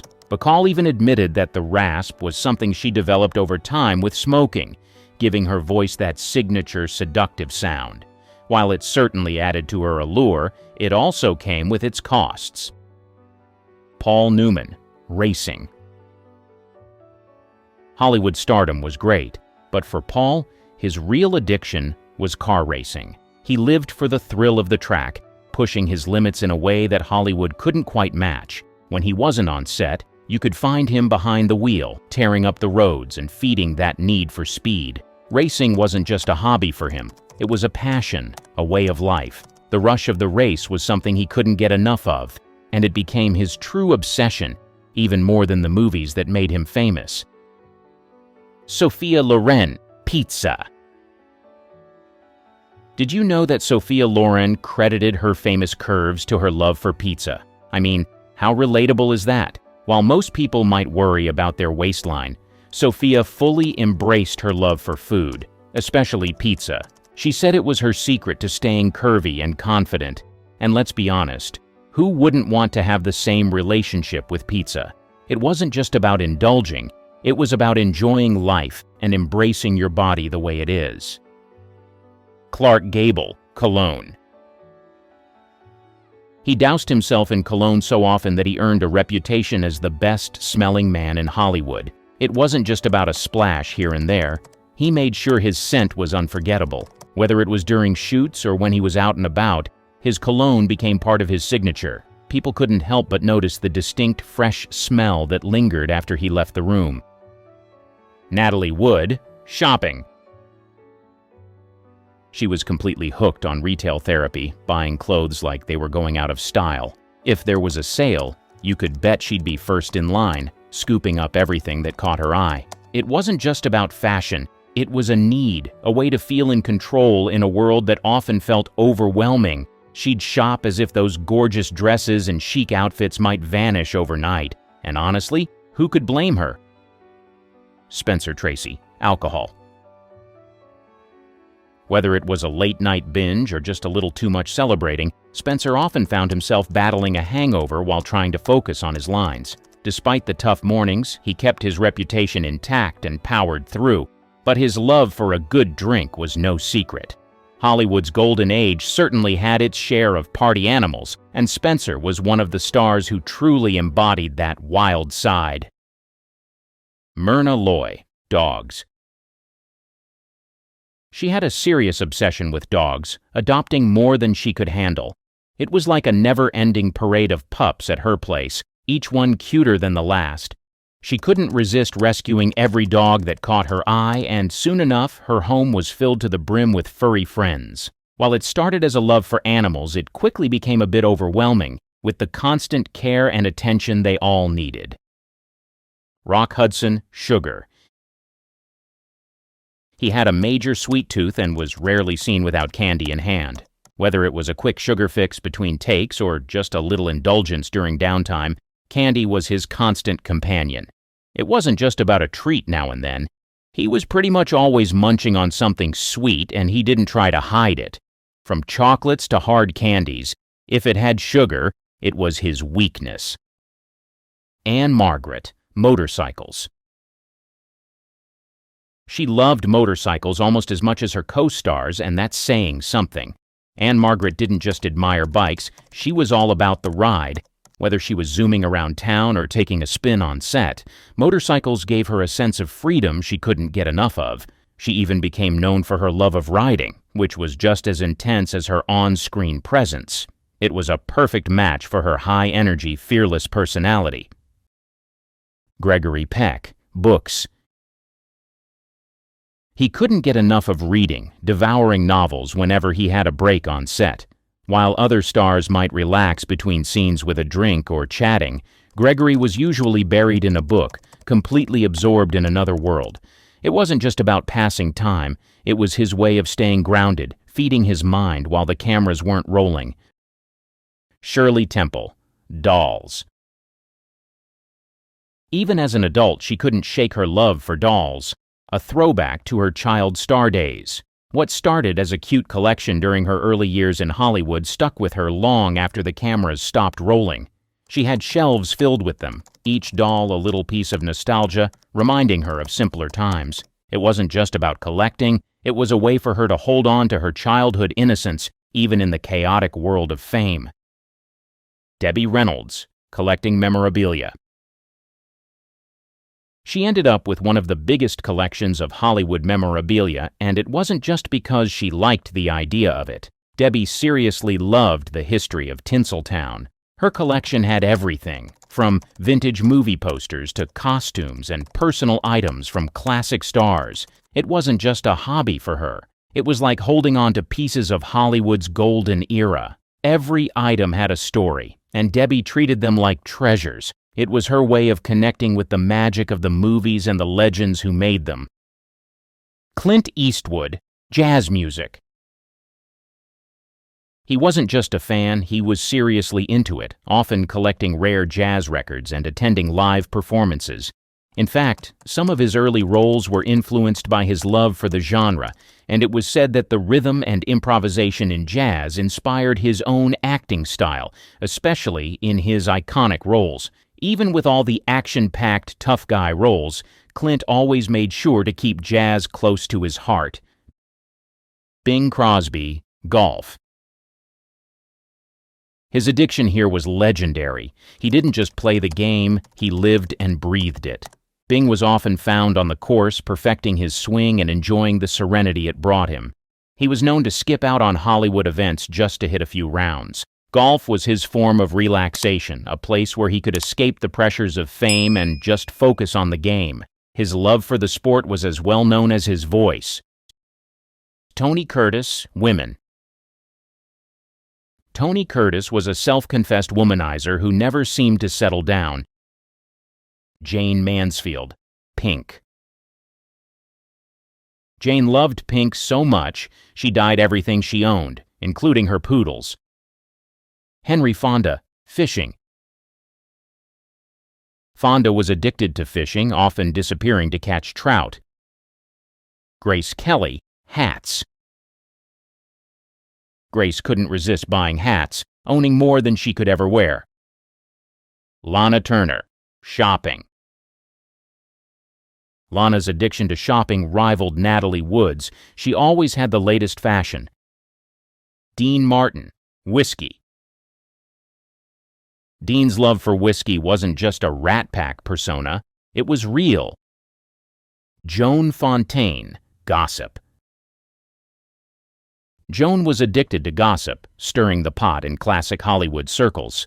There is no telling what people are up to behind closed doors when no one is watching. But when it comes to the Hollywood stars on this list, there is no doubt that the golden age of Hollywood had its fair share of nastiness and pure lust. From being intimate with both men and women, to openly admitting seeking help from the nympho addiction, some of these stars knew they had a problem, but for others, they hid behind the veil of marriage. Regardless, they all had the same thing in common. They simply could not resist a good time in the sheets. Pamela Anderson. This amazing star has never been one to hold back when it comes to talking about her love life. Back in her younger days, she admitted in an interview that her libido was, in her words, uncontrollable. And honestly, it's not hard to see why people took notice. She wasn't just famous for her role on Baywatch, but also for her high-profile relationships with rock stars like Tommy Lee and Kid Rock. Even as she got older, Pamela didn't shy away from the subject. She embraced her image as a sensual symbol and kept things playful, sharing that she still enjoyed adding a little spice to her relationships. Her openness about physical intimacy and love has kept her in the spotlight as one of the most talked-about stars when it comes to libido. But here's the thing. Pamela's carefree and unapologetic attitude about her sexuality isn't just a phase or an act. It's been a core part of who she is from the start. She's never let society's expectations box her in, and that's probably why fans have always been so fascinated by her. Love her or not, you've got to admit, Pamela Anderson has always danced to the beat of her own drum. Vivien Leigh. She was far more complex than the glamorous image she portrayed on screen as Scarlett O'Hara.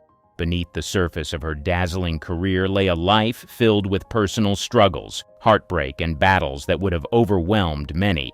Her relationships were often a focal point for public gossip, particularly her well-known affairs with co-stars like Robert Taylor and Peter Finch, even during her marriage to Laurence Olivier. While the tabloids painted her as scandalous, the truth of her life was far more nuanced and deeply human.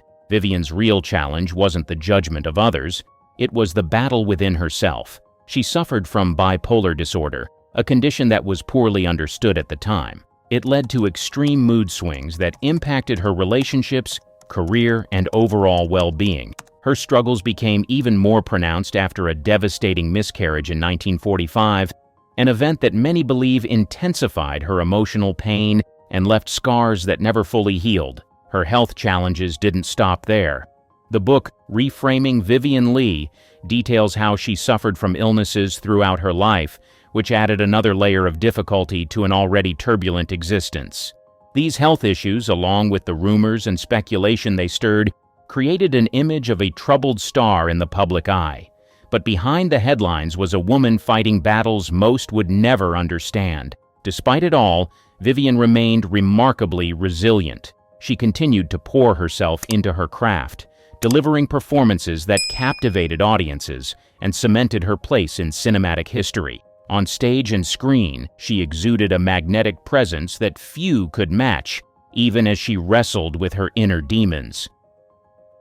Elizabeth Taylor. Her love life was always making headlines, and for good reason. She got married 8 times, to 7 different men, and didn't hold back when it came to following her heart. The press loved to slap labels on her, calling her everything from unpredictable to wild, especially when her romance with Richard Burton hit the scene.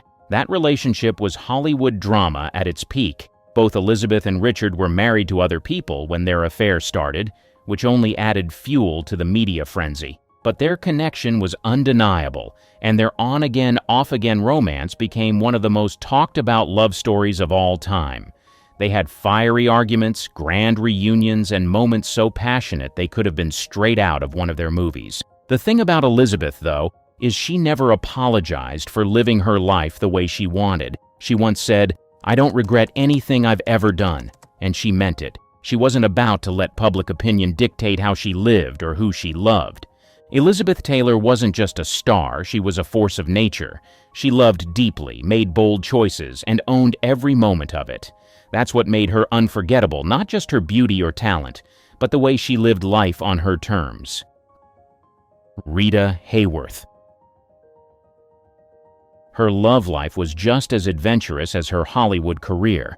Known for her beauty and elegance, she had a magnetic charm that made her one of the most sought-after stars of her time. But Rita's personal life was as dramatic as any of her films, filled with passion, heartbreak, and headline-making romances. She was married 5 times, each relationship capturing public attention in its own way. Her second husband, Orson Welles, was a creative genius, best known for Citizen Kane. Together, they were seen as a power couple, blending Hollywood glamour with artistic brilliance. But their marriage was far from perfect, and like many of her relationships, it didn't last. Then came Prince Ali Khan, the dashing son of the Aga Khan. Their affair caused an international stir. Rita was already a massive star, and Ali was one of the most eligible bachelors in the world. When they got married, it seemed like a real-life fairy tale, the movie star and the prince.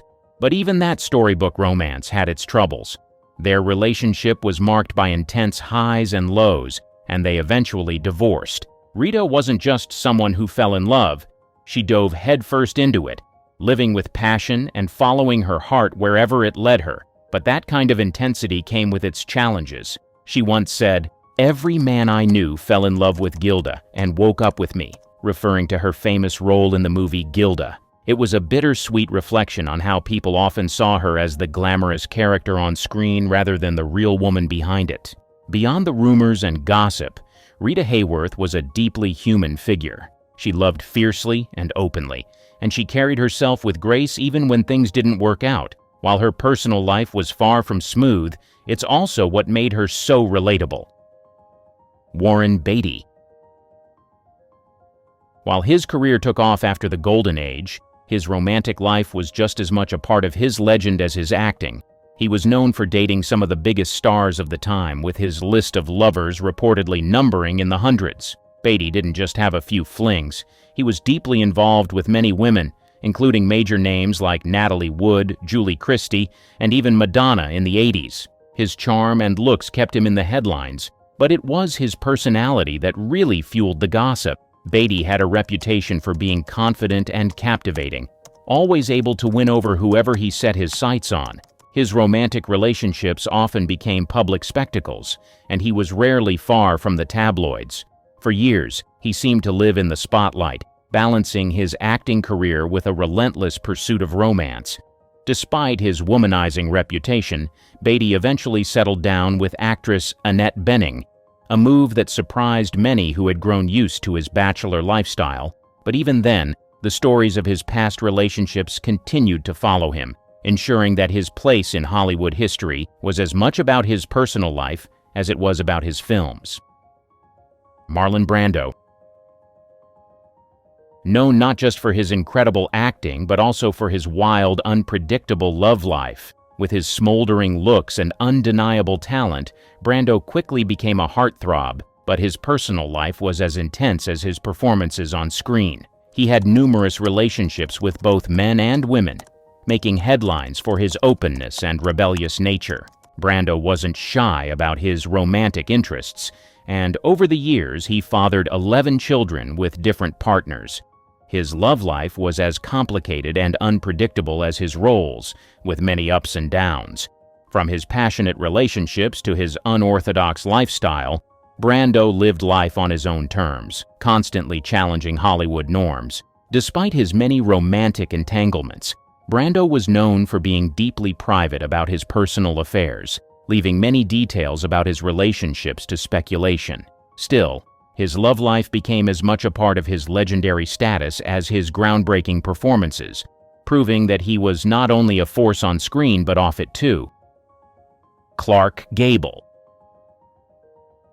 Often called the King of Hollywood, he was just as well known for his off-screen romantic life as he was for his iconic film roles. With his charm, good looks, and rugged appeal, Gable captured the hearts of women both on and off the screen. He was married 5 times, with each marriage making headlines in its own right. But it was his extramarital affair with actress Loretta Young that truly made waves. Their relationship resulted in a secret love child, a scandal that Hollywood tried to keep under wraps. Despite their affair happening while they were both married to other people, Young kept the child's existence a secret for many years, with Gable only acknowledging his daughter much later in life. This secret love affair and its fallout added a layer of complexity to Gable's otherwise polished public image. Gable's love life was often filled with drama, but it only added to the mystique of his public persona. His relationships were just as intense as his famous roles, and the stories behind them became as much a part of his life as the films that made him a legend. Zsa Zsa Gabor. A lot of people will go to great lengths to hide who they really are, especially when the rest of the world around them will not accept it, but not Zsa Zsa Gabor. This woman was bold, fearless, and unapologetic about her free-spirited lifestyle. With a personal life that kept the tabloids buzzing and known for her 9 marriages, she certainly wasn't shy about her love life. Each of her marriages seemed to be more high-profile than the last, and her relationships were often just as public. But it wasn't just her marriages that had people talking. Her flirtatious personality and quick wit made her one of Hollywood's most charming and talked-about stars. Gabor loved the attention, and she knew how to work the spotlight. Her reputation as a woman who was always in search of love and excitement was solidified by the countless rumored affairs and passionate relationships she had over the years. Zsa Zsa made no apologies for the way she lived her life, and she leaned into her role as a woman who refused to follow society's rules. Much like many other actresses of her time, Gabor was labeled by the public as a nymphomaniac, a term that reflected society's discomfort with women who openly expressed their desires. But in many ways, she and others like her were challenging the strict and often unfair expectations placed on women during Hollywood's golden age. They weren't just breaking hearts, they were breaking down barriers, showing that women could have control over their love lives and reject the conventional norms that were expected of them. Robert Mitchum.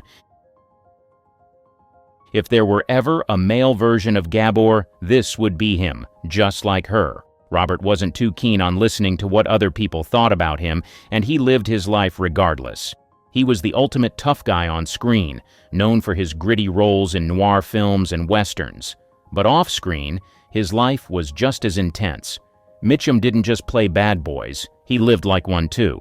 He had a rebellious streak that made him a bit of a Hollywood maverick, and his personal life was filled with rumors of numerous affairs. Even though Mitchum was married for decades to his wife, Dorothy, his extramarital relationships were widely talked about. His rugged charm and laid-back attitude made him irresistible, and Hollywood couldn't help but be fascinated by his romantic entanglements.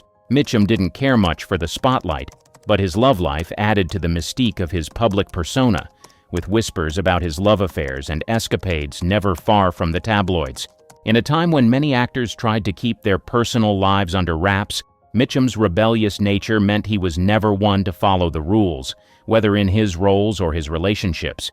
His ability to balance a high-profile career with a secretive love life only made him more intriguing to the public, further cementing his legacy as one of Hollywood's most complicated and charismatic stars. Marilyn Monroe.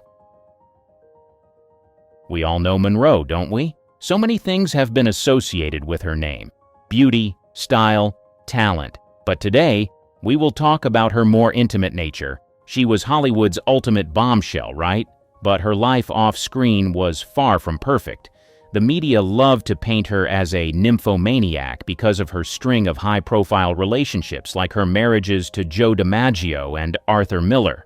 And of course, there were the infamous rumors about her affairs with President John F. Kennedy and his brother Robert. All of that gossip made her love life a constant headline. But what the public didn't really see was how much deeper her struggles went. Marilyn wasn't just looking for love. She was emotionally vulnerable, craving acceptance, and battling inner demons that nobody really understood. Her tragic demise at just 36 in 1962 left more questions than answers about who she truly was. Marilyn might have been this glamorous, larger-than-life figure on screen, but in real life, she was one of Hollywood's most misunderstood stars. Her story is filled with mystery, and even today she remains an iconic figure, both admired and misjudged. Angelina Jolie. With a face that can turn heads and eyes that make you freeze in your boots, Angelina Jolie certainly has earned her place on this list. Her marriage to Billy Bob Thornton was the stuff of legend. Remember when they wore vials of each other's blood around their necks? It was a relationship that constantly made headlines, especially since they were so open about their love life, often discussing it in interviews. Jolie's relationships have always sparked a lot of attention, largely because of her undeniable chemistry with her partners. Former lovers have shared stories about her adventurous side, like her love of incorporating knives into her intimate moments, which only added fuel to the media fire. While these days, Jolie focuses more on humanitarian work and raising her kids, Her earlier reputation as a passionate, wild lover still follows her. That part of her story has become just as much a part of her public image as her acting career. Lana Turner. Her love life was just as dramatic as the roles she played on screen. With 7 marriages and countless affairs, she built a reputation for being unable to resist romance. She had high-profile relationships with men like Tyrone Power and Howard Hughes, but it was her scandalous affair with gangster Johnny Stompanato that really grabbed the tabloids' attention. Their relationship took a dark turn when, in 1958, Lana's teenage daughter Cheryl Crane stabbed Stompanato to death, ending a story filled with passion and violence. The media had a field day painting Lana as a woman whose love life led to tragedy. She was often labeled a nymphomaniac, a tag that stuck with her for years. But despite everything, Lana lived life on her own terms. She may have faced heartbreak and public judgment, but she never let that stop her from seeking love and living in the spotlight, even if it meant living through the consequences of her passionate choices. Tallulah Bankhead. She was loud, unapologetically bold, and never afraid to go after what she wanted. In an era when women were expected to fit into neat little boxes, Tallulah smashed every stereotype with ease. One of the things that really made her stand out was her open bisexuality. This was shocking to a lot of people at the time, especially since it wasn't something anyone openly talked about back then. But Tallulah didn't hide it. She had passionate love affairs with both men and women, with famous names like actor Gary Cooper and singer Billie Holiday being among her lovers. She didn't just have relationships, she lived them out loud, and everyone knew about it. Her love life wasn't some private affair, it was part of her public persona. She was so open about it that people couldn't help but talk about her. One of her most famous quotes was, "My father warned me about men and booze, but he never said a word about women and cocaine." It's clear she had no intention of apologizing for her wild ways, and she lived exactly how she wanted to, without a care in the world about what others thought. The press, of course, loved to make her the subject of gossip, often labeling her a nymphomaniac because of her adventurous love life. But Tallulah didn't let those labels stick. To her, she was just being herself, living free, wild, and in the moment, without caring what anyone thought. She was unapologetic, and that's part of what made her so fascinating to everyone around her. Charlie Sheen. Known for living life on the edge, his history of relationships with hundreds of women, including porn stars and escorts, Charlie became public long before the shocking revelation of his HIV diagnosis in 2015. Sheen's wild ways weren't exactly a secret. His personal life was often a topic of conversation, with stories about his outrageous parties, erratic behavior, and infamous scandals filling the tabloids for years. Even after learning of his HIV diagnosis, Sheen didn't slow down. He continued living the same hedonistic lifestyle, partying hard and engaging in reckless behavior despite the consequences. This led to massive public backlash, with many criticizing him for not taking his health and responsibilities seriously. But even with all the controversy, Sheen remained one of the most talked about figures in Hollywood. His behavior often overshadowed his acting career, but he was still able to stay relevant, proving just how much controversy seemed to follow him wherever he went. Despite all the ups and downs, Charlie Sheen's name was always in the spotlight.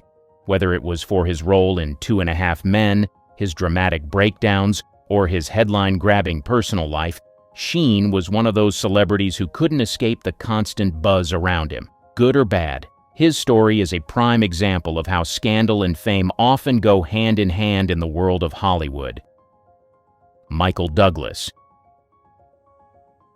He was one of Hollywood's biggest stars and shocked fans in the 1990s when he admitted to seeking treatment for bedroom addiction. Known for his smooth charm and being a ladies' man, Douglas had always been in the public eye for his high-profile relationships and romantic escapades. His first marriage ended in part because of his infidelity, and the tabloids were filled with stories about his flings. It seemed like his personal life was just as dramatic as his Hollywood career. But over time, Douglas opened up about his struggles. In the 1990s, he revealed that his issues went beyond just the thrill of being with women. It was more complex than that. He admitted that his addiction was just a part of a bigger picture of personal challenges he was facing, and he made the brave decision to seek help. This was a side of Douglas fans had never really seen, and it showed a more vulnerable, honest side of the actor. Through all of this, Douglas found stability in his marriage to actress Catherine Zeta-Jones. She stood by him through thick and thin, including some of the toughest moments in his life. When he was diagnosed with throat cancer, it was Catherine's support that helped him fight through it. Their relationship proved to be a rock for him, and it gave him a foundation he hadn't had before. Despite the public struggles and battles, Michael Douglas didn't let those define him. His career continued to thrive, with him taking on major roles and continuing to cement his place as a Hollywood icon. It was clear that while his personal battles had been tough, they didn't overshadow his talent or his legacy in the entertainment world. He became an example of someone who could overcome their demons and still come out on top, proving that everyone has their challenges, but it doesn't have to define who you are or what you do. One thing is true, the stars of the Golden Age knew how to have a good time. They were known for hosting some of the most famous parties of the era, with some of the top people in society in attendance. You could be sure to see all kinds of things at such parties, from overflowing booze to vices. While all of these are normal at parties, some of these Golden Age parties went too far and even made it into the news because of how scandalous they were.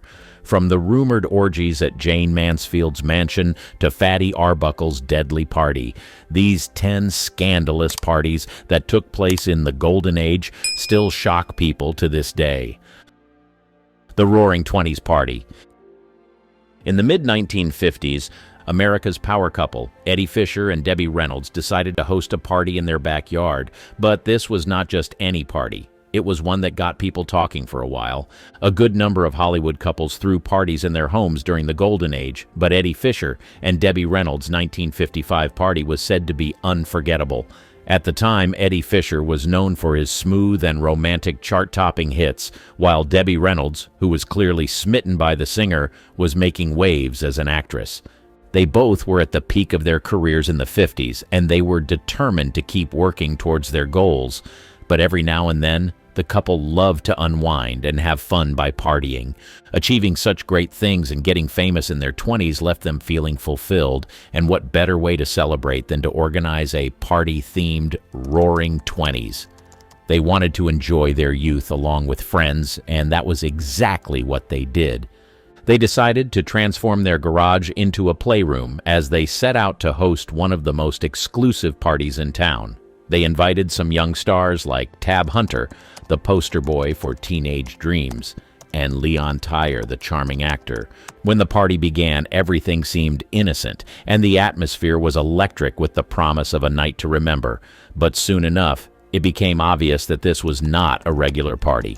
It was a party where seemingly innocent young stars came ready to unleash their wild side. The party gave them permission to shed their public personas and reveal a wild side hidden from the prying eyes of the paparazzi. It was said that the party was not one for innocent eyes, as subtle glances turned into lingering touches, and the stars allegedly consumed all kinds of substances. From the pictures that circulated after the party, one could see that they all let loose and partied with reckless abandon.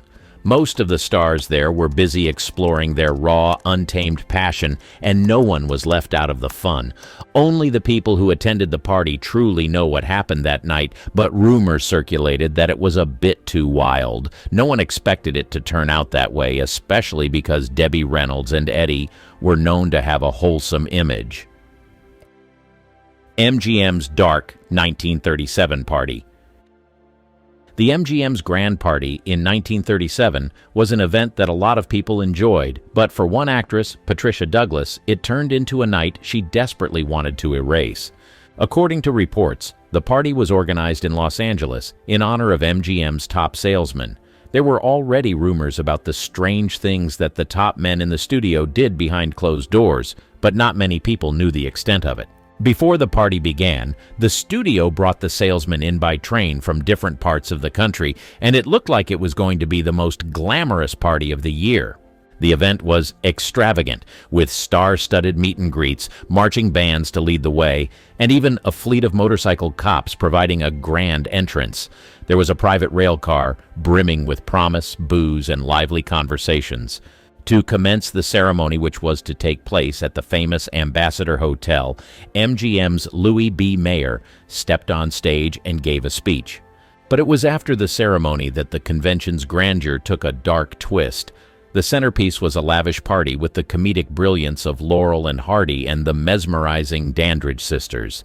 And there was an open bar, ensuring that spirits were as high as the Hollywood Hills. Yet, amid all the dazzle, Patricia Douglas, a dancer and movie extra, found herself in a nightmarish situation. She was one of 120 young women told they were destined for an on-location film shoot that evening. However, once they arrived, they realized they were trapped in an event with a sinister underbelly. It was said that the party was not a normal party, but a stag party. Several strange acts were rumored to have taken place on that night, but one of the most shocking was what happened to the young actress Patricia Douglas. As the night wore on, Douglas, amid the glitz and glamour, was allegedly targeted by a drunken salesman who not only forced her to consume alcohol, but also took alleged advantage of her. Never in her lifetime would she have thought that someone would do such a thing to her. She was devastated and shocked, but Patricia was not one to stay silent. She raised her voice and spoke out about what happened to her. She explained every detail, hoping to get justice. Unfortunately, the court was not exactly in her favor, not because she was lying, but because MGM allegedly made the story disappear. MGM didn't want the world to know that one of their best salesmen took advantage of an underage girl at a party they organized. This kind of scandal would have tarnished the image of the studio forever, so they used their influence to make the scandal disappear. Jayne Mansfield's Wild Mansion Party. Mansfield was a Hollywood star who defined the word wild. She was known for her fearless embrace of sensuality and glamour. Her figure-hugging outfits, her trademark blonde bombshell hair, and her smile were the weapons in her arsenal. She made sure the cameras loved her, and they sure did. But the wildness didn't stop at her looks.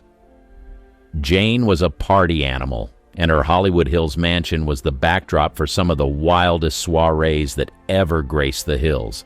If you want to have an idea of what her parties looked like, picture a mansion in the Hollywood Hills with the stars twinkling overhead and the poolside lit up like a movie set. This was the setting for one of Jayne Mansfield's notorious house parties, a place where the word excess took on a whole new meaning. Excessive drinking, late-night revelry, and perhaps more were part of the package. There are rumors that these soirees weren't just about clinking glasses and polite chit-chat. The night would often take on a more uninhibited vibe, with guests participating in some, let's say, risque activities. There were rumors that her guests got involved in orgies during these parties. Some people even said she taped these acts for her guests. Yet it wasn't just about the parties. Jayne Mansfield was also known for her infamous affairs with some of the biggest names of the time, including Robert Kennedy and his brother John F. Kennedy. And it's safe to say that both Kennedys seemed to have a thing for the blonde bombshell. What happened behind the closed doors of Jayne Mansfield's house remains veiled in the allure of an era when stars lived larger than life. The Las Vegas Wild Party. Although the stars of old Hollywood partied a lot, these parties were mostly private and exclusive. Most times, only the stars in attendance witnessed firsthand what really happened in these parties. However, some of these parties made it to the tabloids because of the rumors that circulated about them. One of these parties was a 1950 Las Vegas party that played host to Montgomery Clift and an array of luminaries. On this particular night, a lavish party was about to unfold within the hallowed walls of a nightclub. The club was said to have imported several Hollywood stars for the party, which started off as a banquet. As the clock struck midnight, a parade of Hollywood's most illustrious names descended upon the club. Among the stars, the charismatic Desi Arnaz, the enchanting Lucille Ball, and the alluring Marlene Dietrich took center stage. The party started with a fancy dinner, but as the hours ticked by, things got wild. Photographs captured by the flashbulbs of the era's paparazzi showed a glimpse of the spectacle unfolding behind the club's closed doors. Rows of champagne glasses glistened in the dimly lit room, and laughter and chatter filled the air. But it was what remained hidden from those photos that ignited the most scandalous rumors. While it looked like the party was a casual get-together, these Hollywood stars wanted to do more than just meeting and sipping champagne. They wanted to let loose and do things that they would never be caught doing in public. Behind the scenes, there was a lot going on. Rumors started to spread about this party. People said there was lots of drinking and even some drug use. Even the stars that were known to be reserved and laid back unleashed another side. The club made room for these Hollywood stars to do whatever they wanted. There were no restrictions, but they did all these with the understanding that whatever happens in Vegas stays in Vegas. From every indication, the party turned into something wilder than anyone expected. The stars, known for their perfect public images, took off their masks, let loose, and did things that were a bit scandalous. Errol Flynn's weird parties. Because of how wild and wayward Errol Flynn was as a child, his own mother had a hard time coping with him. As a result of this, their relationship was rocky, and she even referred to him as the devil for some weird reason. Interestingly, Errol grew up to become an adventurous man who did not live by the rules, and he became a party animal too. While his career was thriving, the actor was hosting all kinds of parties in his mansion, and most of these parties were scandalous. Almost every week, he came together with the likes of Clark Gable, David Niven, and Olivia de Havilland to party. It was alleged that some of these stars even enjoyed watching the wild animals at the back of Flynn's house. It was said that his mansion was a sprawling Spanish-style abode with hidden alcoves and secret passageways. It's the perfect setting for a night of revelry. Now it's said that the drinks flowed freely at Flynn's parties, and it wasn't just your run-of-the-mill cocktails. We're talking about top-shelf liquor and champagne that never seemed to run out. The laughter and the clinking of glasses were only rivaled by the sound of jazz music filling the air. As the night went on, the parties took on a life of their own. Flynn, known for his charm and charisma, was at the center of it all, regaling guests with stories of his adventures. But it wasn't just about conversation. His parties were rumored to have been wild, with guests dancing with abandon and whispers of romantic escapades in hidden corners of the mansion. But it was said that most of the guests who attended his parties preferred not to talk about what happened behind closed doors. It was almost like he turned his house into a place where his co-stars came and did wild things they wouldn't dare to do on camera. Hedda Hopper's unforgettable birthday bash. You've probably heard of some wild Hollywood parties, but this one was next level. Hedda Hopper was a prominent American gossip columnist and actress known for her influential role in the world of Hollywood journalism. The star-studded guest list read the likes of Judy Garland and Clark Gable, two icons in their own right, walking through the door. You can imagine the paparazzi bulbs popping like crazy, capturing every moment of what was shaping up to be a legendary night. The setting was as lavish as they come. We're talking about decorations that could rival the grandeur of a blockbuster film set. The champagne was excess, and there was an air of decadence hanging heavy in the room. However, the party wasn't just about mingling and sipping bubbly. It was rumored that the drinks were more than just cocktails. They were a one-way ticket to the wildest stories you'd ever hear. The excessive drinking was almost a given, and the night seemed to unravel into one for the Hollywood history books. The details of what exactly went down have been hushed over the years, reminding us that sometimes what happens in Hollywood stays tantalizingly behind closed doors. Joan Crawford's 1951 party. Let's step back in time to 1951 when the glamour of Hollywood was in full swing. A party to remember was in the works, and the star of the show, none other than Joan Crawford herself.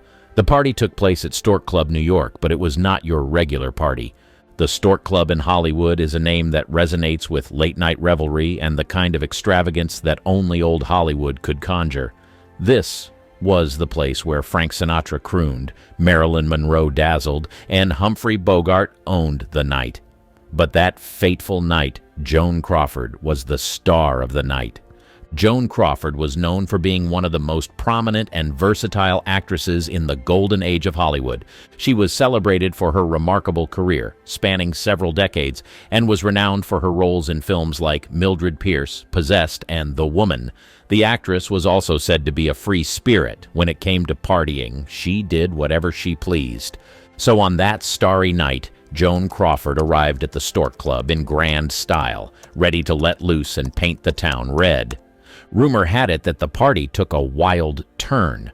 The party may have looked like an innocent gathering on the surface, but it was nothing close to innocent behind closed doors.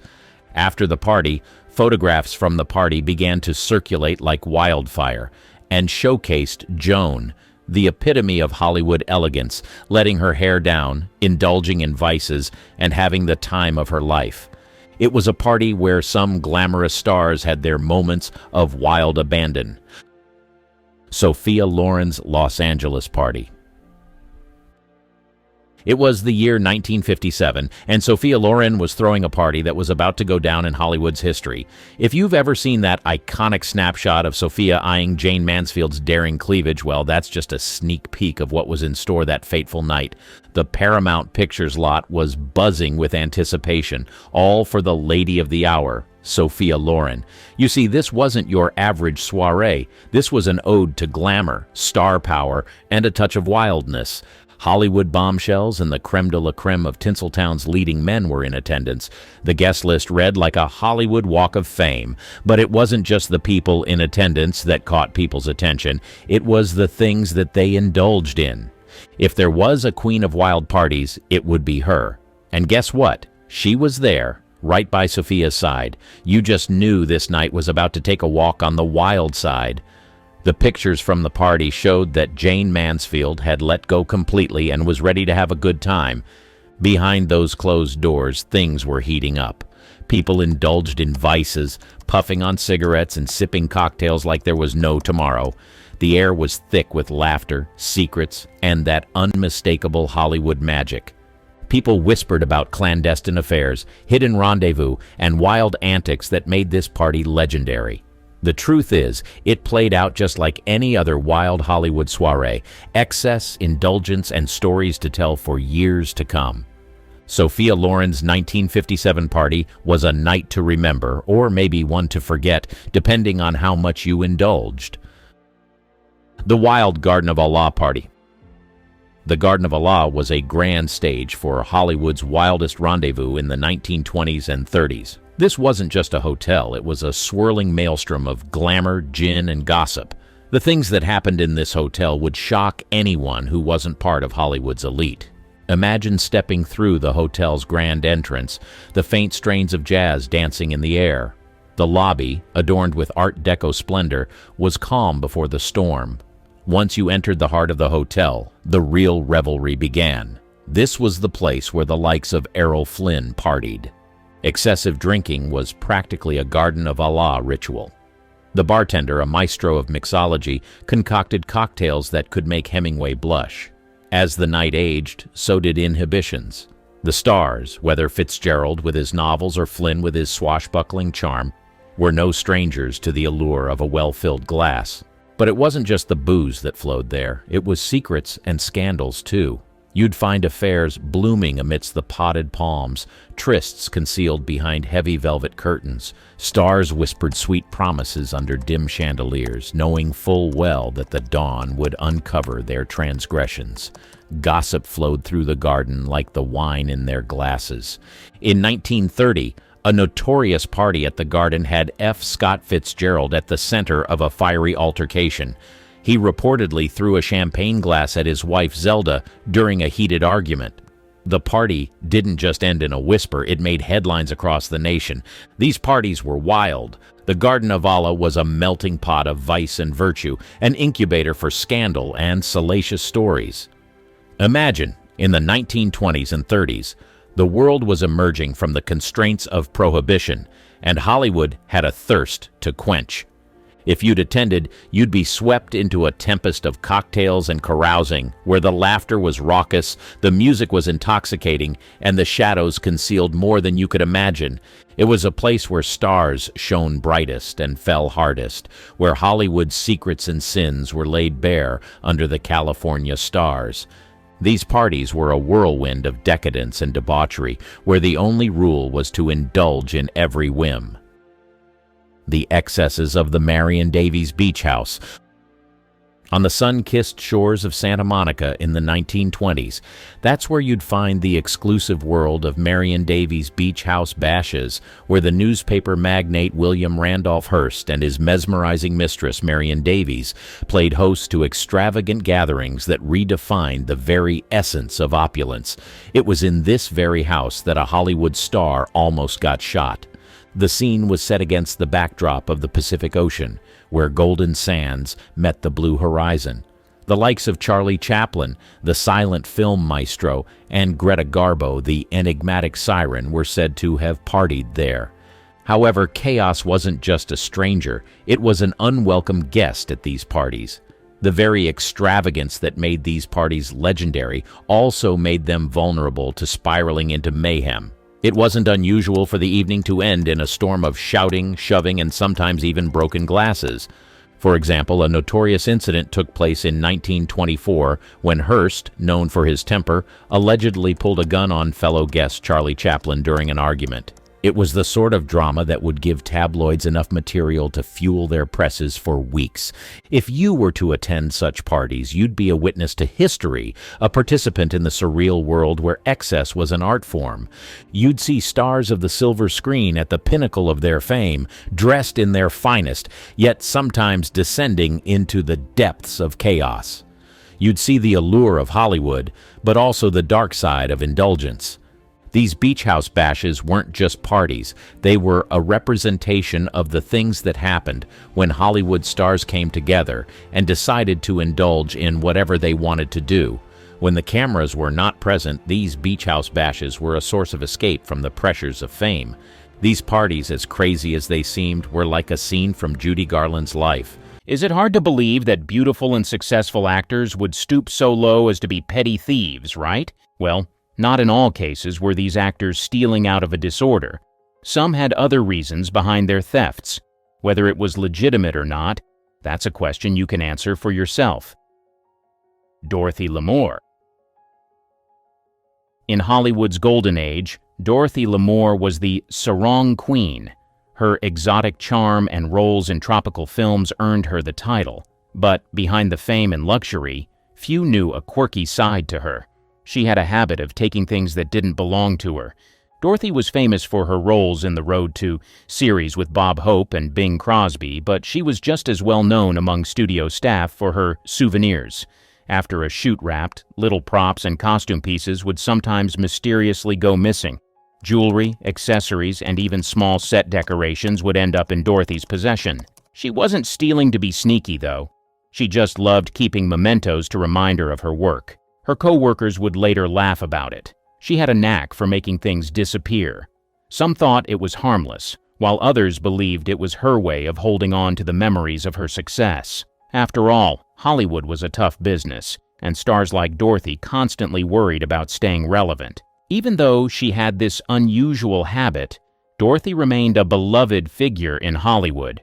Her talent and charm were undeniable, and her little collecting quirk only made her more human. It's one of those stories that adds a touch of mystery and fun to the legacy of a Golden Age star. Hedy Lamarr.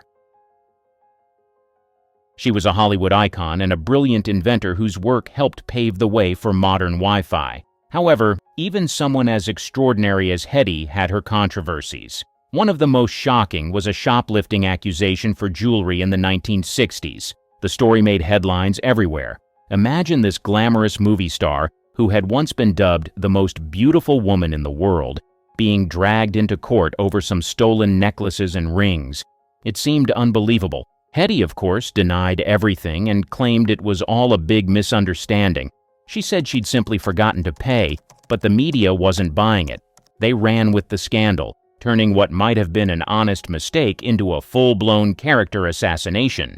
For someone who had helped invent a groundbreaking technology during World War II, this was a humiliating moment. People couldn't reconcile the genius inventor with the idea of someone sneaking jewelry out of a store. Some whispered it was kleptomania, while others thought it was a cry for attention from someone who had faded from Hollywood's spotlight. Whether it was an accident or something deeper, the incident left a dent in Hetty's reputation. Still, it's just one chapter in her fascinating life story. From inventing frequency-hopping technology to becoming a Golden Age legend, Hedy Lamarr's life proves that even the most glamorous stars can have some very human and surprising moments. Veronica Lake. With her famous blonde hair over one eye, Veronica was the 1940s Hollywood beauty. But like many stars, her life took a turn when fame began to fade. As her career declined, so did her finances. This led to a much less glamorous chapter in her life, and a surprising scandal. At one point, Veronica was accused of shoplifting from a department store. The news shocked her fans. They remembered her as the glamorous star of films like Sullivan's Travels and This Gun for Hire. What could have led a Hollywood icon to something like this? Some people said it was just a misunderstanding, that Veronica didn't mean to steal anything. Others, however, weren't so sure. By then, she was struggling to make ends meet. The pressure to maintain some normalcy might have played a role. The incident was a stark reminder of how quickly Hollywood can turn its back on its stars. Veronica, who had once been a household name, was now caught in a moment that painted her in a completely different light. Still, her story is a complex one. Whether the shoplifting accusation was true or not, it showed how even the brightest stars could struggle when the spotlight dimmed. Veronica's life may have been filled with highs and lows, but her legacy as a Golden Age icon remains unforgettable. That little scandal? Just another twist in the fascinating story of a woman who was more than her famous hair and glamorous image. Zsa Zsa Gabor. Known for her dazzling jewelry, over-the-top charm, and unapologetic love for luxury, she lived life as if it were one big, fabulous performance. But Zsa Zsa's high society antics also came with whispers of some rather cheeky behavior, like the time she was rumored to help herself to items from high-end boutiques. According to the gossip, Zsa Zsa had a habit of taking things without paying, brushing it off as if it were a perk of being Zsa Zsa Gabor. She'd reportedly quipped that the items were gifts for her beauty and charm, delivered with her signature confidence and a dazzling smile that could probably talk anyone out of filing a complaint. Whether it was true kleptomania or just Zsa Zsa being Zsa Zsa, the rumors added to her legend as a woman who lived by her own rules. For her, it was never about being sneaky or malicious. It was about maintaining the glamorous, larger-than-life persona she had built. In her world, it probably seemed perfectly natural to assume the world owed her a few sparkly trinkets in exchange for gracing it with her presence. Did she really swipe those items, or was it just another piece of tabloid fodder? We may never know, but one thing's for sure. Zsa Zsa Gabor knew how to keep people talking even when she wasn't trying. It's just another colorful layer in the story of a woman who made her life her greatest performance. Tallulah Bankhead. With her raspy voice, sharp wit, and rebellious nature, she was a force to be reckoned with both on and off the screen. But Tallulah's eccentric personality also came with some peculiar habits, like her love for taking souvenirs from the parties she attended. Stories say she had a knack for pocketing little trinkets wherever she went. Whether it was a fancy lighter, a silver spoon, or a small decorative item, Tallulah didn't see it as stealing. To her, it was just a fun way to remember a good time. She'd even joke about it, saying, "Darling, I simply couldn't resist." Her charm was so disarming that most hosts didn't seem to mind, or at least they let it slide. Tallulah's unpredictable behavior was part of her allure. She lived by her own rules and never cared much for what others thought. To her, life was one big adventure, and she was going to enjoy every minute of it, trinkets and all.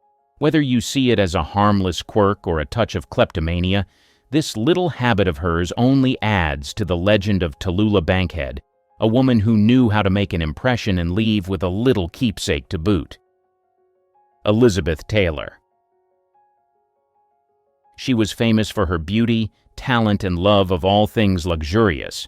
But she was also rumored to have a habit of holding on to valuable items from her film wardrobes. Whether it was a sparkling piece of jewelry or an elegant gown, Taylor seemed to think these treasures were hers to keep. Unlike some other stars accused of kleptomania, Elizabeth's actions appeared more rooted in entitlement than compulsion. She reportedly saw the costumes and accessories as part of the rewards for being Elizabeth Taylor, a global icon and a box office queen.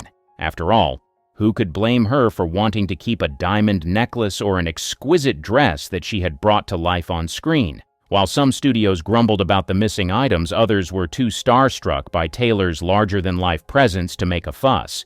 And honestly, could you really say no to Elizabeth Taylor? Her confidence, charm, and commanding presence probably made it hard for anyone to argue with her. Whether you view this as a diva moment or just a star claiming what she felt was rightfully hers, it's undeniably part of Taylor's legendary persona. She didn't just star in movies, she lived like a queen, and queens don't return the crown jewels. It's just one more story that adds to the myth of Elizabeth Taylor, a woman who always got what she wanted, even if it wasn't officially hers. Mae West. Despite the great things you probably associate her with, Mae also had a lesser-known reputation for helping herself to little trinkets and treasures, especially when she thought no one would notice. Rumor has it that Mae had a soft spot for jewelry and other shiny objects. On more than one occasion, items from film sets or private parties mysteriously disappeared, only to later be spotted in Mae's possession. When confronted, she'd dismiss the accusations with a sly smile and a witty remark, making it nearly impossible to stay mad at her. "Darling," she might say, "I never take anything that doesn't match my style." Mae's habit wasn't exactly kleptomania. It was more like Mae being Mae. She believed she was entitled to the finer things in life and didn't see the harm in keeping a few extra souvenirs. After all, she was Mae West, the woman who could charm just about anyone with her signature sass and confidence. While her actions might have raised eyebrows, they only added to the legend of Mae West. She lived by her own rules, collected her own treasures, and left a trail of unforgettable stories in her wake. For Mae, life was a stage, and she was always the star, props and all. Joan Crawford. Everything in her life had to be just right. Her image, her performances, and even the decor in her home. But her eye for detail came with a peculiar habit. She was known to forget to return things she took a liking to, whether it was a prop, costume, or even a piece of set furniture. Studio gossip swirled for years about Joan's tendency to take items from movie sets. If a prop caught her eye or a costume perfectly suited her style, it wasn't unusual for it to mysteriously vanish. Rumor had it that she'd claim it was for research or character development, but somehow those items always seemed to end up in her home. From elegant gowns to luxurious furniture, Joan's idea of borrowing was a bit more permanent. Her perfectionism extended beyond her career. She was known to curate her home to reflect her impeccable sense of style, and she wasn't shy about bending the rules to get what she wanted. For Joan, it wasn't about kleptomania. It was about ensuring every detail of her life met her impossibly high standards. Whether it was a harmless quirk or an entitlement born from being one of Hollywood's biggest stars, Joan's habit became part of her lore. After all, when you're Joan Crawford, why settle for less than perfection? Especially when it's just sitting there waiting to be borrowed? Errol Flynn. Rumor has it that Flynn had a habit of acquiring souvenirs from movie sets and fancy hotels. Whether it was a prop sword from one of his famous adventure films or a luxurious item from a lavish suite, Flynn's charm often seemed to work in his favor. Who could really say no to the roguish star of Captain Blood and the Adventures of Robin Hood? If questioned, he'd likely flash that famous grin and come up with a witty excuse that left everyone laughing instead of complaining. For Flynn, it wasn't about stealing, it was just part of his larger-than-life persona. He lived for the thrill, whether it was sailing the seas, throwing extravagant parties, or walking away with a little memento from his latest adventure.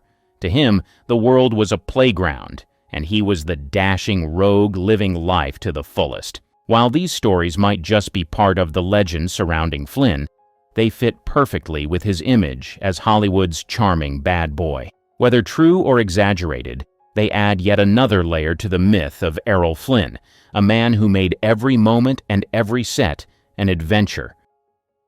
Barbara Stanwyck. She built her career playing gritty, independent women, and she carried that same attitude into her personal life.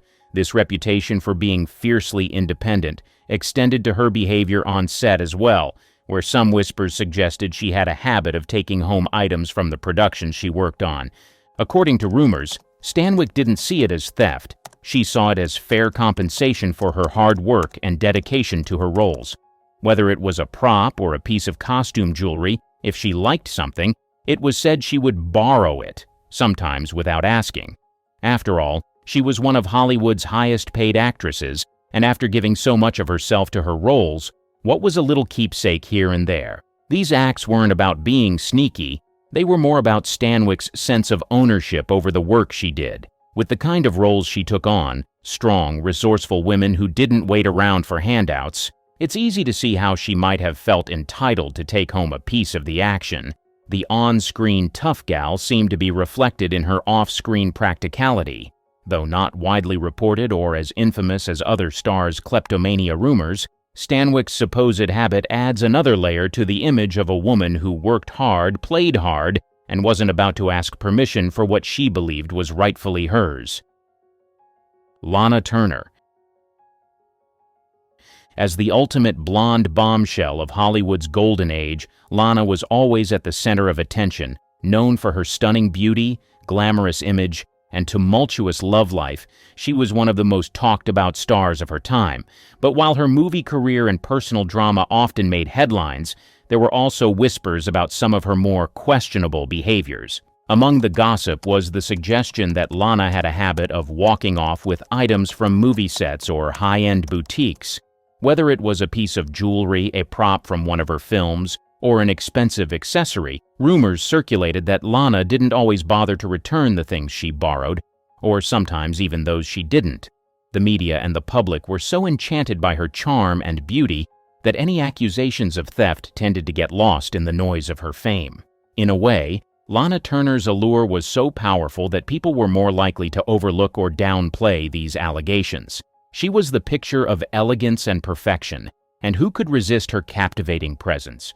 If she forgot to return something, it was often dismissed as just another quirk of her star status rather than a serious accusation. Though the stories about her kleptomaniac tendencies never became widely known or confirmed, they added another layer to her mystique, just another piece of gossip to fuel the legend of Lana Turner, the woman who seemed to have it all, and maybe a little extra too. Clara Bow. They called her the dazzling it girl of the 1920s. She was the embodiment of Hollywood glamour during the silent film era. With her captivating smile, fiery red hair, and magnetic screen presence, she captured the hearts of audiences and critics alike, becoming the first true superstar of Hollywood. But behind the glitz and glam of her fame, Clara Bow's life was filled with more complexity than the average fan could imagine, including rumors of her helping herself to a few items that didn't quite belong to her. Bow came from humble beginnings, growing up in poverty in Brooklyn, New York. She wasn't born into the luxury and fame that would later define her career, so when she hit it big in Hollywood, it's believed that she was eager to hold on to the opulence she'd finally achieved. In an industry known for its wealth and extravagance, Bow might have felt a need to secure a little piece of the lifestyle she had only dreamed of as a child. And that, according to some stories, may have led her to pocket a few items here and there, whether they were jewelry, costumes, or even small props from the sets she worked on. Rumors swirled about Bow's penchant for taking things that caught her eye. Whether it was a dazzling necklace from a film wardrobe or a beautiful piece of furniture from a movie set, there were whispers that Clara Bow didn't always ask before she took something that she thought was just too beautiful or too valuable to leave behind. For someone who had spent her early years struggling and scraping by, the notion of acquiring these treasures likely felt like a reward for everything she had fought for. Some of the stories suggested it wasn't a malicious habit, but more of a coping mechanism for Bow, a way to hold on to a piece of the dream that had finally come true. She had gone from being a poor girl in Brooklyn to one of the most sought-after stars in Hollywood, so perhaps taking a little something here and there was her way of holding on to that dream, of making sure she never went back to the life she had before. Her reputation as Hollywood's it girl only made matters more complicated. She was adored by fans, but often criticized by Hollywood insiders for being a bit too wild and impulsive. Her actions, if they were ever noticed, were often dismissed as the behaviors of a star who had grown accustomed to getting what she wanted. Beau's larger-than-life persona, filled with both charm and scandal, made it easy for the public to forgive, or at least ignore, her alleged kleptomania. Despite the whispers about her behavior, Clara Beau's career didn't suffer much from these rumors. Marlene Dietrich. The German-born actress and singer was one of the most glamorous and enigmatic stars of Hollywood's golden age. Known for her striking beauty, sultry voice, and commanding presence, Dietrich captivated audiences around the world with her portrayals of strong, sophisticated women. But behind the allure and elegance, there were rumors that Dietrich had a bit of a penchant for collecting luxury items, sometimes without permission. Dietrich's love for luxury was well known. She was known to wear designer gowns, flaunt stunning jewels, and attend extravagant parties, living a lifestyle that perfectly matched her on-screen persona.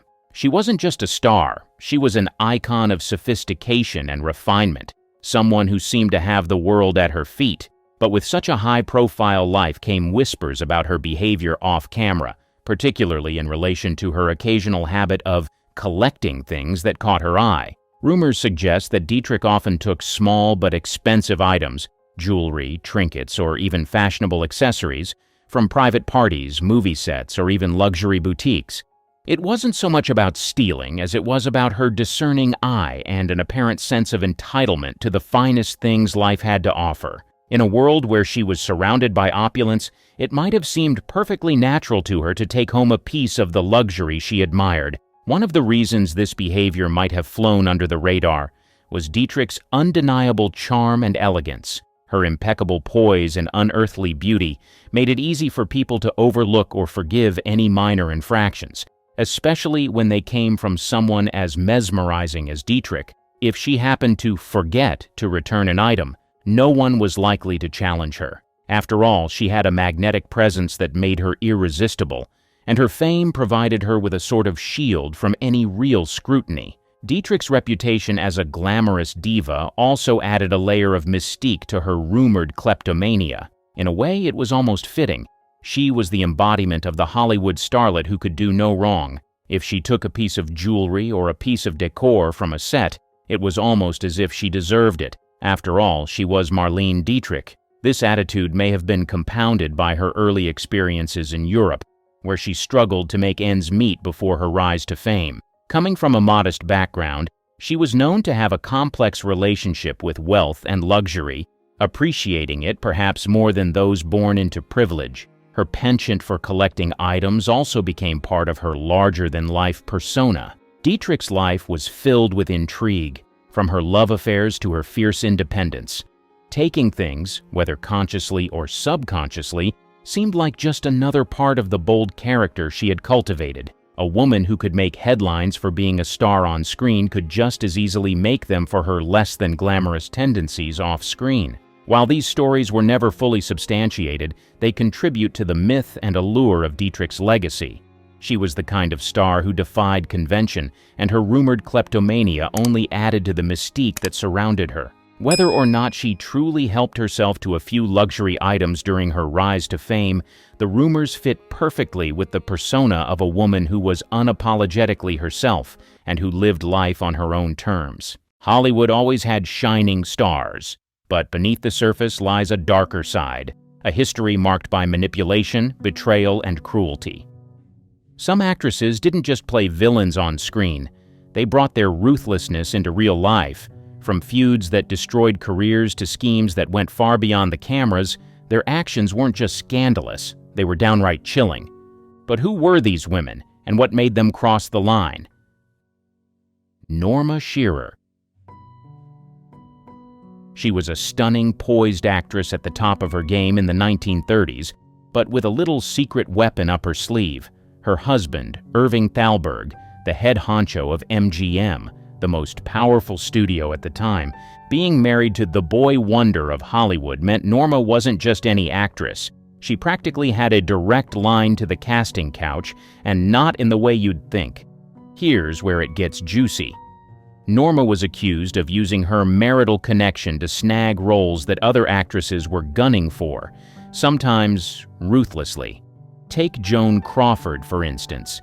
She and Norma were in a not-so-subtle battle for the spotlight.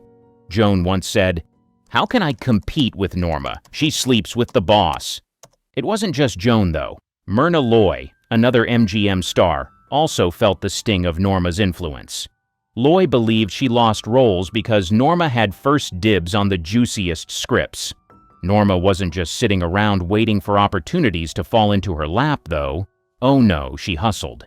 She even went so far as to commission provocative photos of herself to prove she could handle sexier, edgier roles like the lead in The Divorcee, a part that won her an Oscar. That move was bold, but it didn't win her many friends. Other actresses saw it as her playing dirty, using her privilege and connections to bulldoze her way to the top. And here's the kicker: Norma wasn't apologetic about any of it. She knew the power she had, and she used it shamelessly. To her, it was survival in a cutthroat industry. But to those on the losing end, like Joan and Myrna, it looked more like sabotage. Norma's career eventually faded, but her reputation as a savvy and selfish player in Hollywood's golden era is still part of her legacy. Was she a villain, or just a smart woman making the most of her circumstances? Depends on how you look at it. Either way, she left her mark, and not everyone was happy about it. Mae West. When you hear her name, you think of Hollywood's original queen of sass and self-promotion. Mae wasn't just a star, she was a force of nature, strutting through the entertainment world like she owned it. And honestly, she kinda did. But here's the thing. While Mae was bold, brilliant, and completely unforgettable, she had a way of making everything revolve around one person: Mae West. Mae was all about Mae, and she didn't care who got overshadowed along the way. In interviews, she'd dominate the conversation with her razor-sharp wit and trademark double entendres, barely giving anyone else a chance to shine. Co-stars, directors, they were just supporting characters in the Mae West show. She once said, "I never loved anybody as much as I loved myself." And let me tell you, she lived by that motto. On set, Mae insisted on having complete control over her lines, her wardrobe, and even how her scenes were shot. Directors found her exhausting, and co-stars often complained they were reduced to mere props. One infamous story involves a young Cary Grant, who got his big break in She Done Him Wrong because Mae thought he was hot. She literally plucked him out of obscurity and made him her leading man, but only because he made her look good.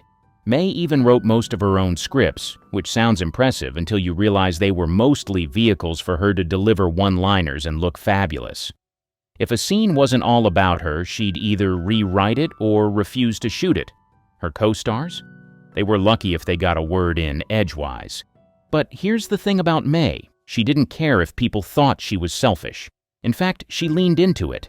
She famously said, "I'm not afraid of criticism. I gave up that fear long ago."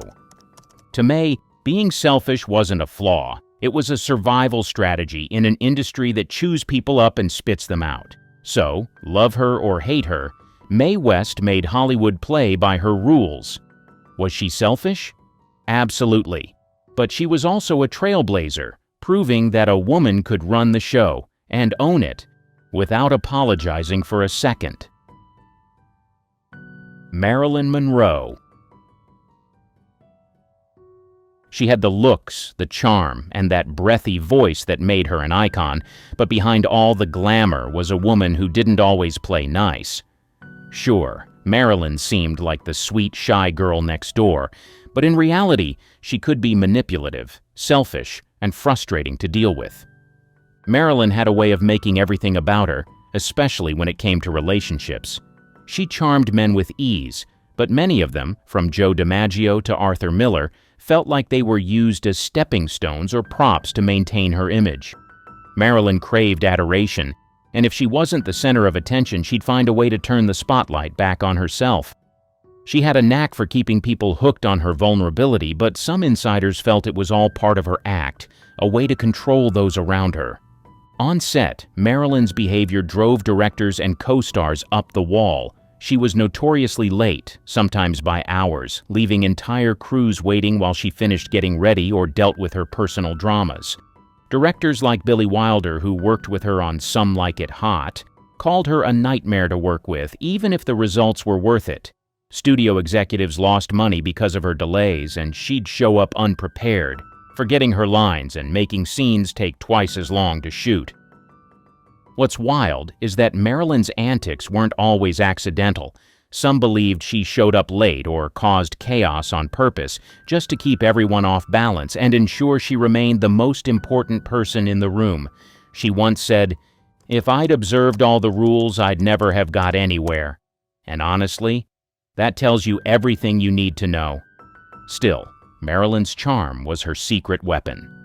Even when she upset people, they couldn't stay mad for long. She knew how to win people over with a pout or a laugh, and she leaned into that power whenever it suited her. Was she selfish? Probably. But in her world, where everyone wanted a piece of her, maybe it was the only way she knew how to survive. Lana Turner. She was known as the ultimate Hollywood glamour queen, famous for her beauty, charisma, and string of headline-grabbing romances. But beneath the shimmering exterior, Lana's personal life was a whirlwind of drama and questionable priorities, especially when it came to her role as a mother. Her focus on fame, love, and maintaining her image often left her daughter, Cheryl Crane, feeling like an afterthought in her life. Lana's love life was a tabloid dream, or nightmare, depending on how you look at it.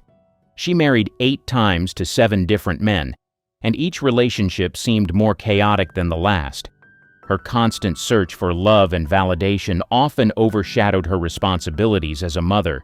Cheryl, her only child, grew up in the middle of this storm, frequently shuffled to the side as Lana pursued her next romance or career move.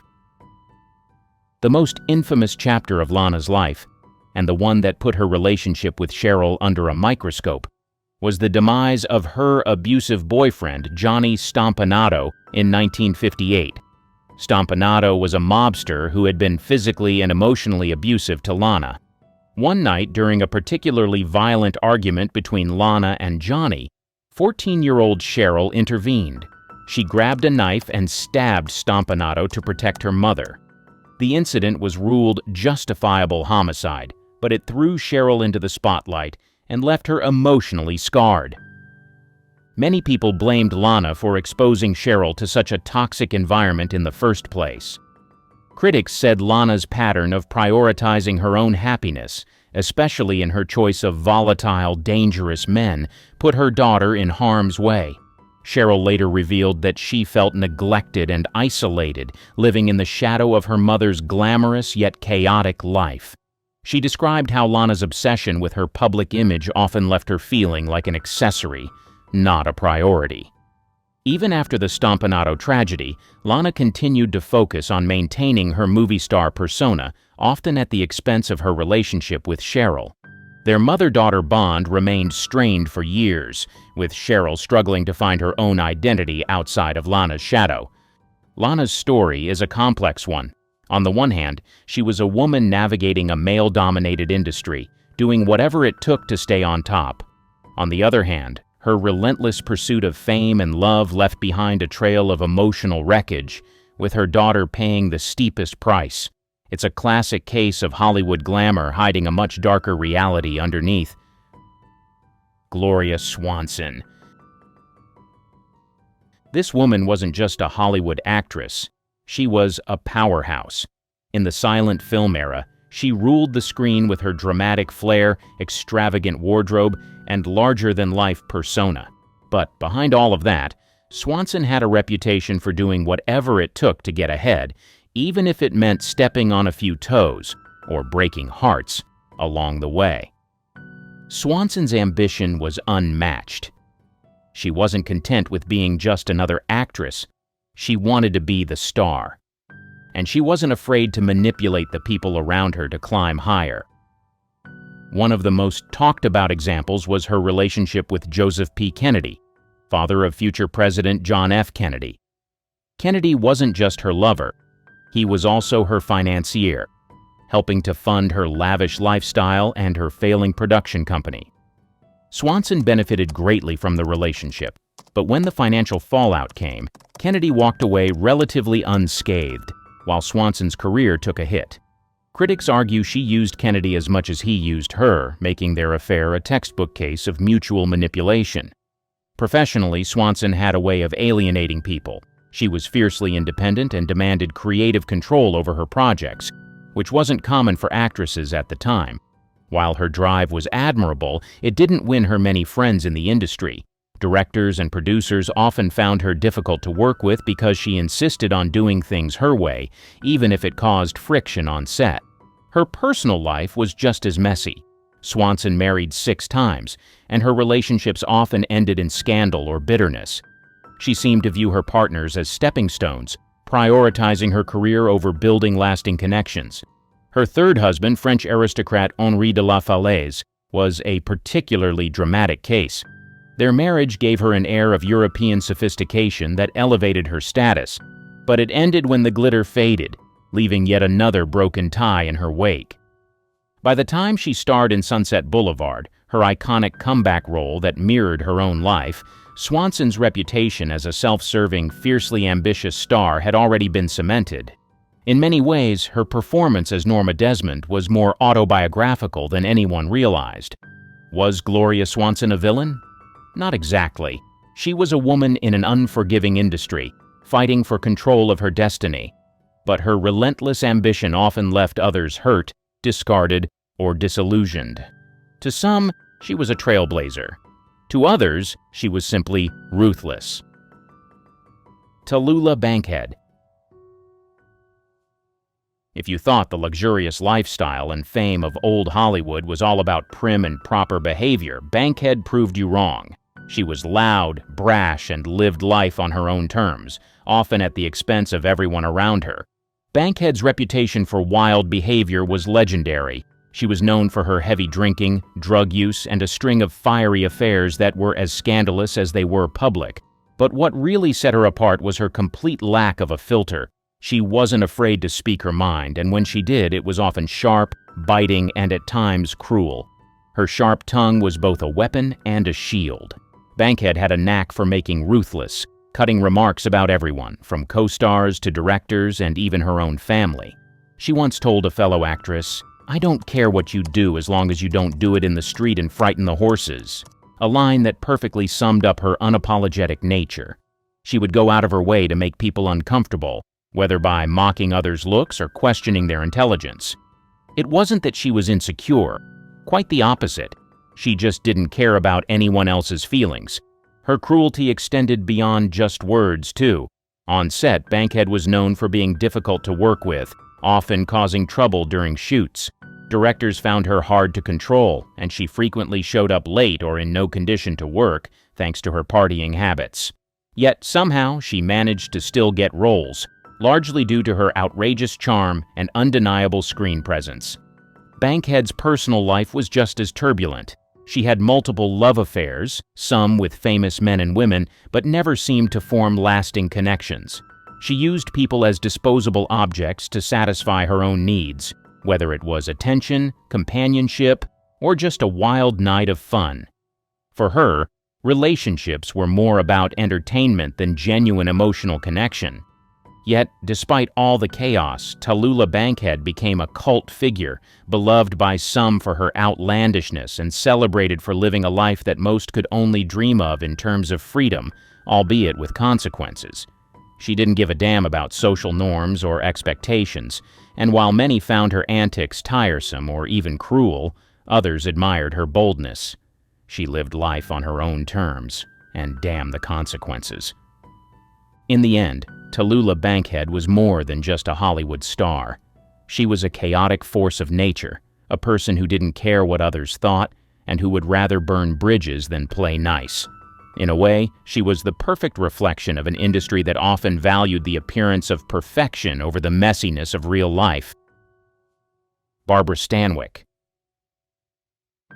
She had a reputation for being a master at playing tough, no-nonsense characters on screen, but it seems she took a bit of that tough exterior into her personal life too.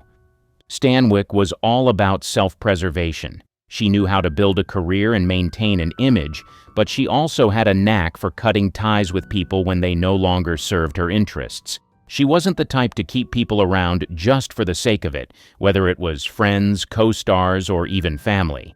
If someone no longer had a role in her life, they were quickly shown the door. There was no room for sentimentality in Stanwyck's world. Her fiercely private nature didn't help her popularity in Hollywood circles either.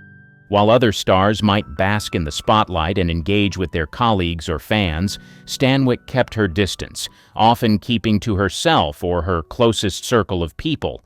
She had a strict keep your business to yourself policy, which sometimes made her seem aloof, standoffish, or even unapproachable.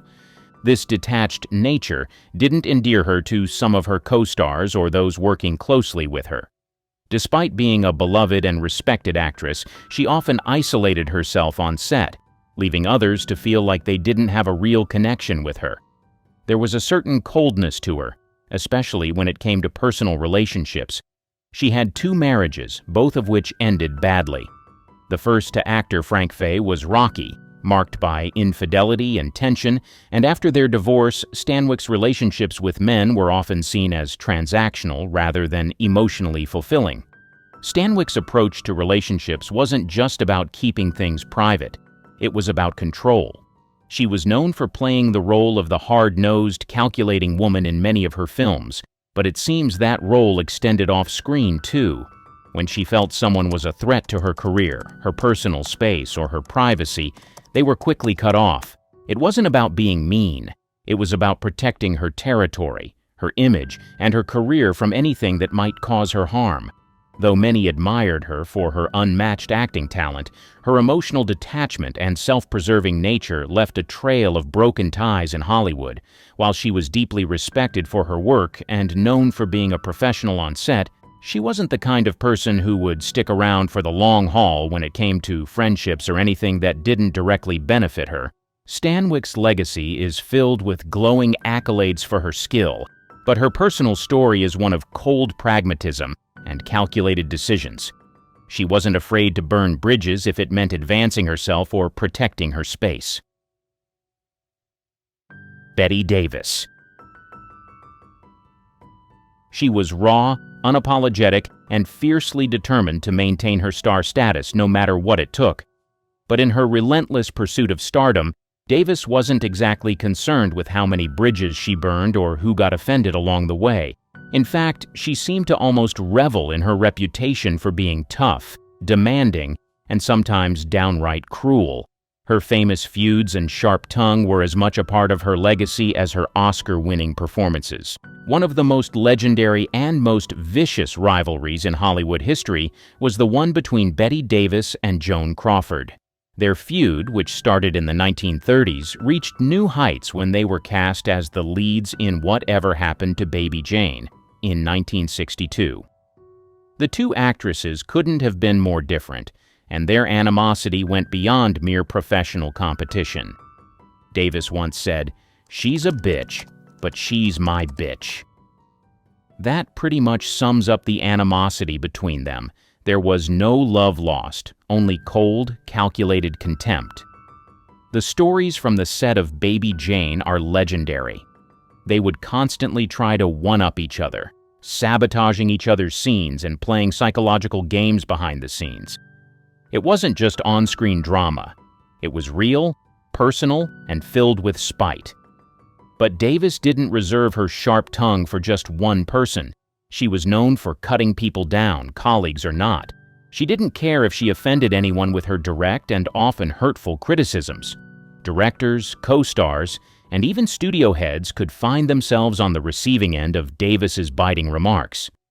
She was a woman who demanded perfection from herself and everyone around her, and if you didn't measure up, you were fair game.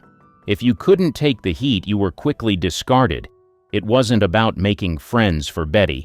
It was about making sure she stayed on top, no matter the cost. Davis's famous outbursts and public criticism didn't make her popular in Hollywood, but they certainly kept her in the conversation. She was known for her bluntness and her refusal to play the game the way the studio system wanted her to. While many stars of the time were busy towing the line and maintaining a squeaky clean image, Davis made it clear she was going to do things her way, even if it meant stepping on a few toes along the way. Her story is one of fierce determination, but also one marked by a trail of offended colleagues and damaged relationships.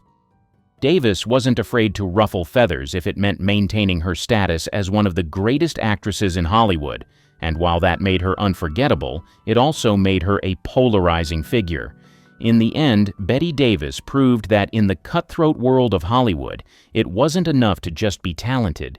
You also had to be willing to fight, even if it meant losing a few friends along the way. Joan Crawford.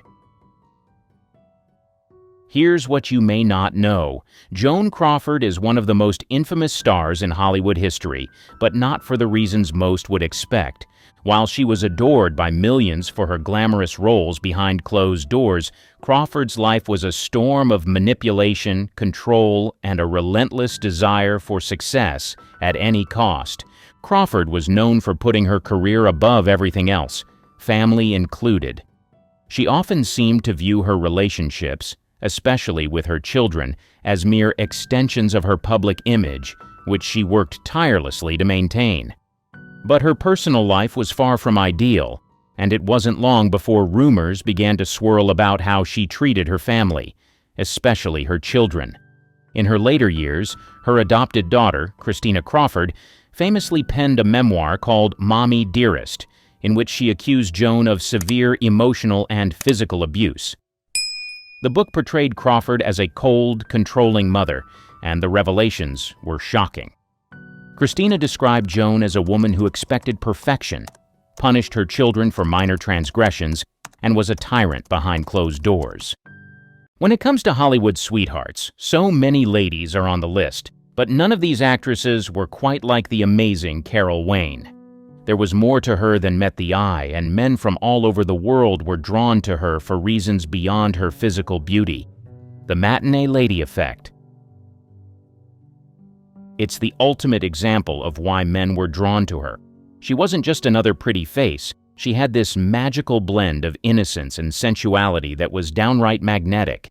She'd walk onto the Tonight Show set with that dazzling smile, playing this sweet but slightly ditzy character who seemed completely unaware of how jaw-droppingly gorgeous she was. That mix of naivety and bombshell energy? Men couldn't resist it. Her flirtation was never over the top. It wasn't aggressive or intimidating. It was playful. It was the kind of teasing that left men grinning, wondering if there was a wink hidden behind her big doe-like eyes. And then you'd have Johnny Carson, cool as ever, setting her up for these hilarious double entendres.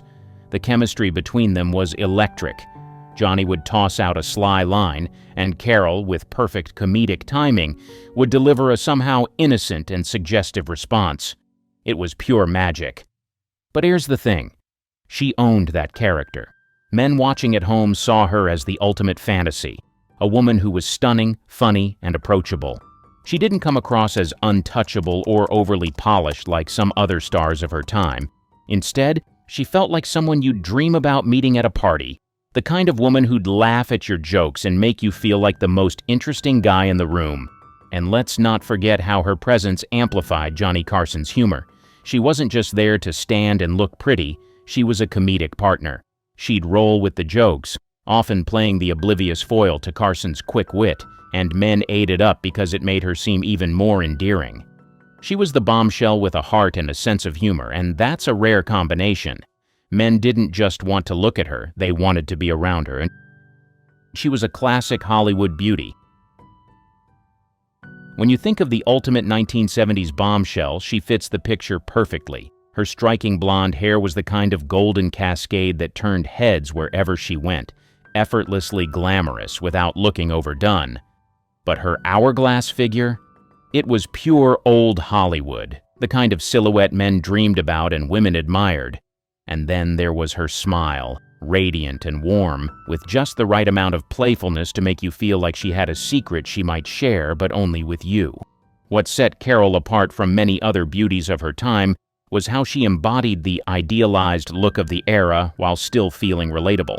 She didn't have the icy, untouchable vibe of someone like Grace Kelly or the overpowering appeal of Raquel Welch. Carol was glamorous, yes, but in a way that felt down to earth. Her beauty wasn't intimidating. It was approachable. She looked like the kind of woman you could take to a fancy dinner and still joke around with afterward. Compared to her contemporaries, she struck a balance that was rare. Marilyn Monroe before her was all about mystery and seduction, while 1970s stars like Farrah Fawcett leaned more toward fresh-faced, sporty allure. Carol, on the other hand, seemed to exist in this perfect middle ground, effortlessly sexy, but never over the top. She carried herself with an ease that made men feel like they might actually have a chance with her, even if she was light years out of their league. Her look was so iconic because it wasn't just about her features, it was about her presence. When she walked into a room or appeared on screen, she didn't just attract attention, she held it. That mix of timeless beauty and an inviting charm was exactly what made Carol Wayne stand out and why she remains such a memorable figure from that golden era of television. Her magnetic personality. Her warm and friendly personality made her truly unforgettable. People who worked with her often described her as kind, approachable, and genuinely down-to-earth qualities that set her apart in the often cutthroat world of Hollywood. Unlike some stars of her era, she didn't put on airs or treat people like they were beneath her. Instead, she had a way of making everyone feel at ease, whether they were a co-star, a crew member, or a fan. One story that keeps popping up is how she treated everyone on set with the same level of respect and kindness. From assistants to producers, people would recall her stopping to chat, flashing that famous smile and making them feel seen. She had this knack for breaking the ice in a way that felt natural, even in high-pressure environments. For someone who radiated star power, she was remarkably humble. Johnny Carson, for one, seemed to really appreciate her easygoing nature. While he was known to have a sharp wit and sometimes a prickly demeanor, Carol's warmth helped create that effortless chemistry they shared during their sketches. She had a way of rolling with his jokes and never taking herself too seriously, which audiences loved.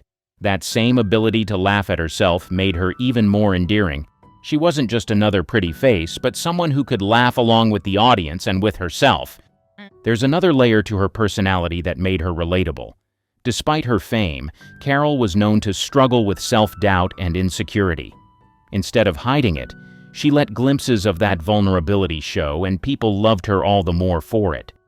It made her human, someone you could root for, not just admire from afar. At the end of the day, Carol Wayne wasn't just someone men wanted to be with, she was someone everyone wanted to be around. Her genuine kindness and ability to connect with people made her as unforgettable off-screen as she was on it. Her playful humor.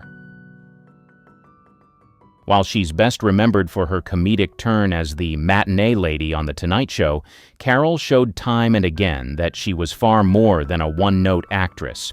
Her ability to step into different roles, from drama to light-hearted comedy, left a lasting impression on audiences, and men, in particular, couldn't get enough of it.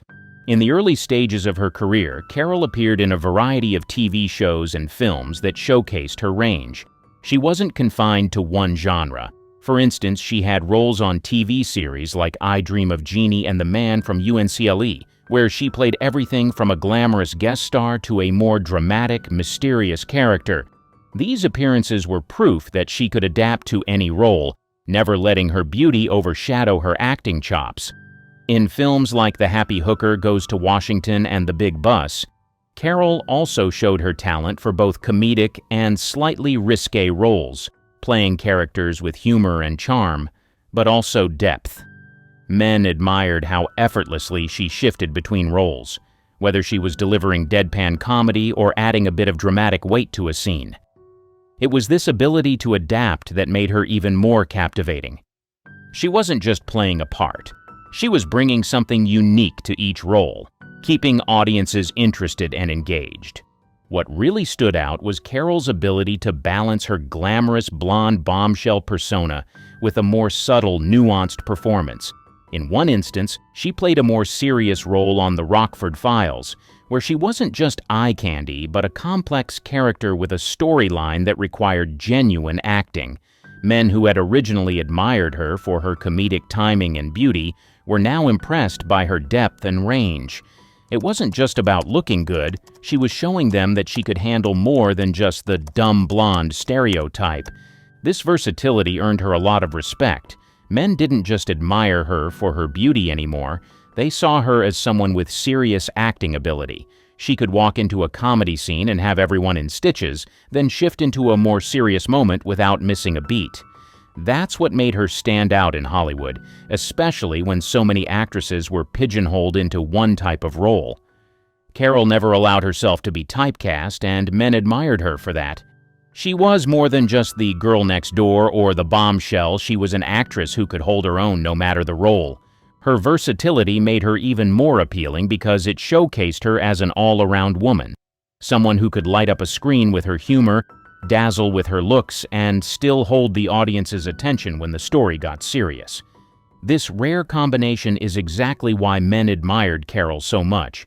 She wasn't just a fleeting star. She was a true talent who could thrive in any role, and that kept her interesting long after the screen went dark. Her real vulnerability. Men were drawn to this aspect of her personality because it gave her an authenticity that made her feel real, like someone you could connect with on a deeper level. Behind her dazzling smile and glamorous image, Carol struggled with self-doubt and insecurity, something she often kept hidden from the public eye. Those who knew her best, though, recognized that she was not immune to the pressures that came with being a public figure in Hollywood. She sometimes questioned her looks, her worth, and her abilities, which, ironically, made her even more endearing. She wasn't perfect, and she didn't pretend to be. She showed a side of herself that was unguarded, and that's what made her more approachable and human in the eyes of men. What really made this vulnerability stand out was how she balanced it with the image of the glamorous star. When Carol stepped onto a stage or appeared on a talk show, it was clear she had a command of the room, but behind that public persona was a woman who longed for reassurance, just like anyone else. That contrast between the poised, on-screen bombshell and the more uncertain woman off-camera made her even more appealing. It was as though she wasn't trying to live up to an unattainable ideal.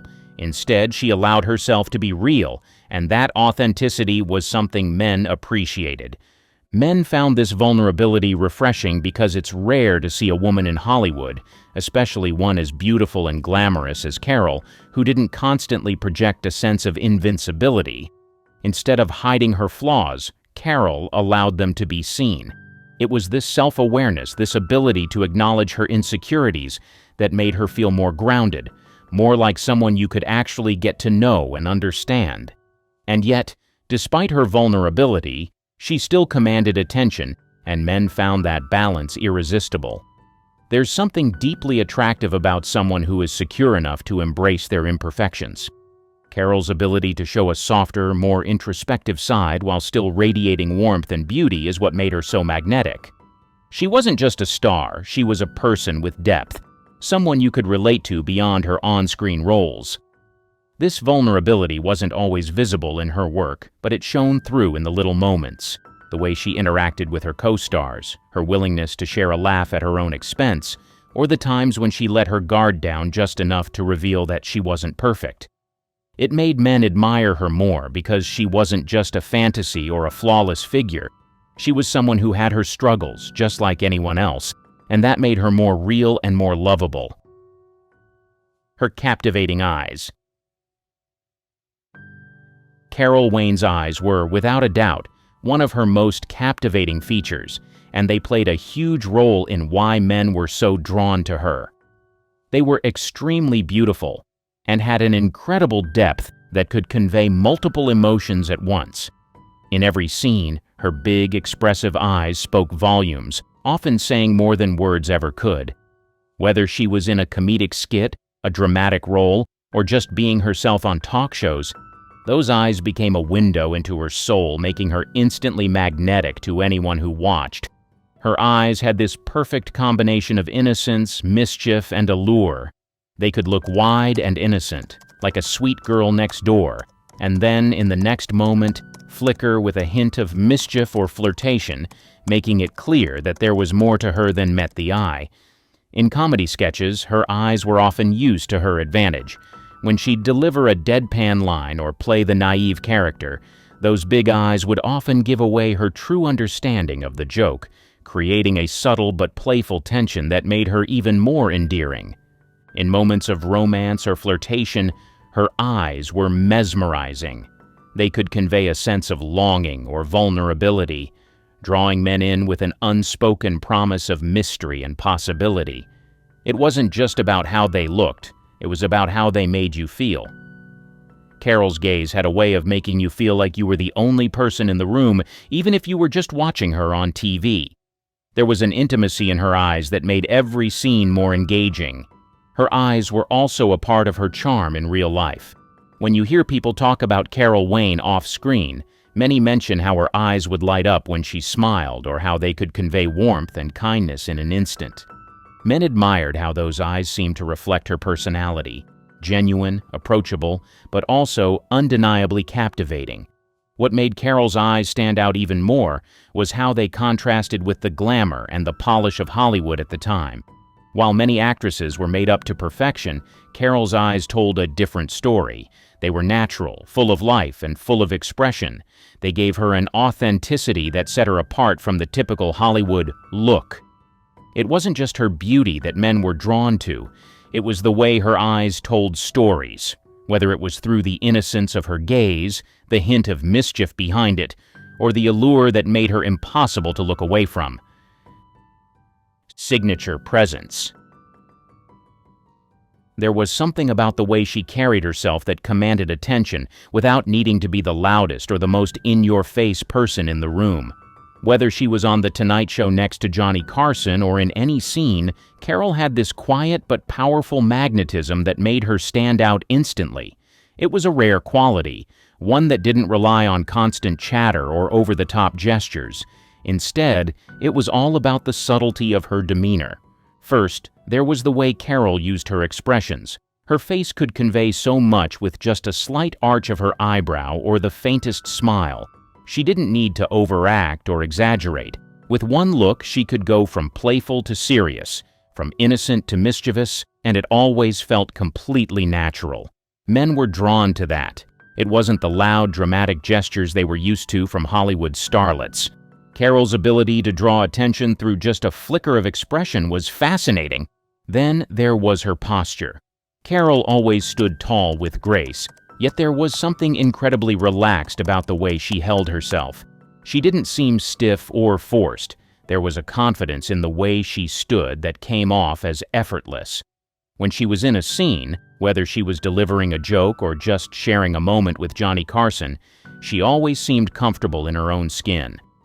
Her confidence didn't scream for attention, it simply was. Men admired that kind of natural, unshakable presence. She didn't have to prove anything. She simply existed, and that drew people in. Even when she was standing next to someone like Johnny Carson with his larger-than-life personality, Carol's presence was undeniable. She didn't need to be the center of attention to steal the scene. Just her standing there with her charm and grace made her magnetic. When she flashed a smile or tilted her head slightly, it was as if the whole room focused on her. She had this ability to make even the most mundane moments feel electric, simply because she was in the room.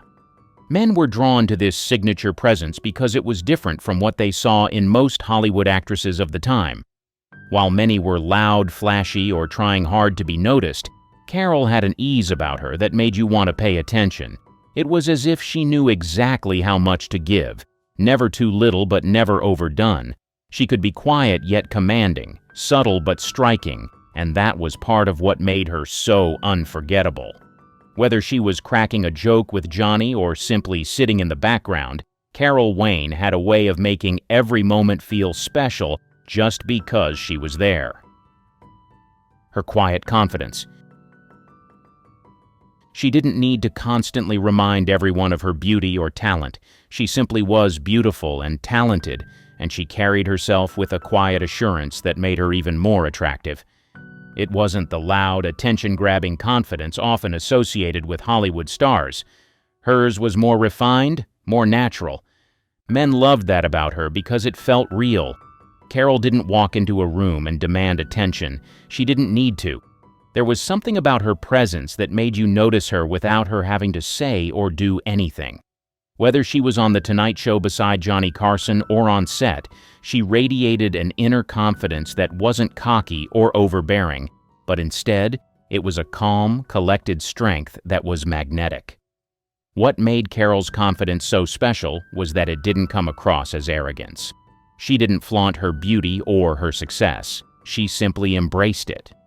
While many stars in Hollywood could be seen trying to outshine everyone, Carol had a way of standing out without even trying. Her beauty was undeniable, but she never used it as a tool to overshadow others. There was an ease in the way she moved through the world, whether she was making a joke, sharing a moment with a co-star, or just sitting in the background. Men admired that effortless self-assurance because it felt grounded and authentic. It made her approachable rather than intimidating.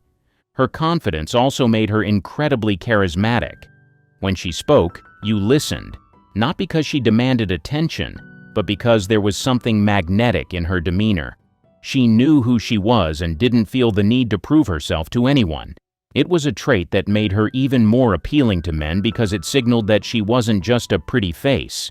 She had substance and an inner strength that didn't need to be broadcasted. It was the kind of confidence that made Carol feel like someone you could actually connect with, someone who was both strong and relatable at the same time.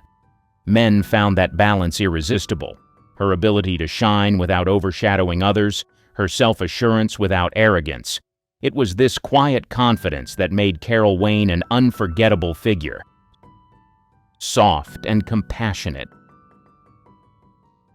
By every stretch of the imagination, she was someone who genuinely cared about others, and it showed in everything she did. Those who worked with her consistently spoke about how kind, thoughtful, and generous she was, both on and off the screen. This warmth made her someone you wanted to be around, someone you could talk to easily without the usual walls that come with fame. One of the things that stood out most about Carol was her ability to make people feel comfortable. Whether it was a fellow actor, a crew member, or even someone she met briefly, she had this way of making them feel seen and heard. She wasn't just nodding along to a conversation, she was fully present. That kind of attention to detail, the ability to make people feel important in an often fast-paced, impersonal industry, was something rare.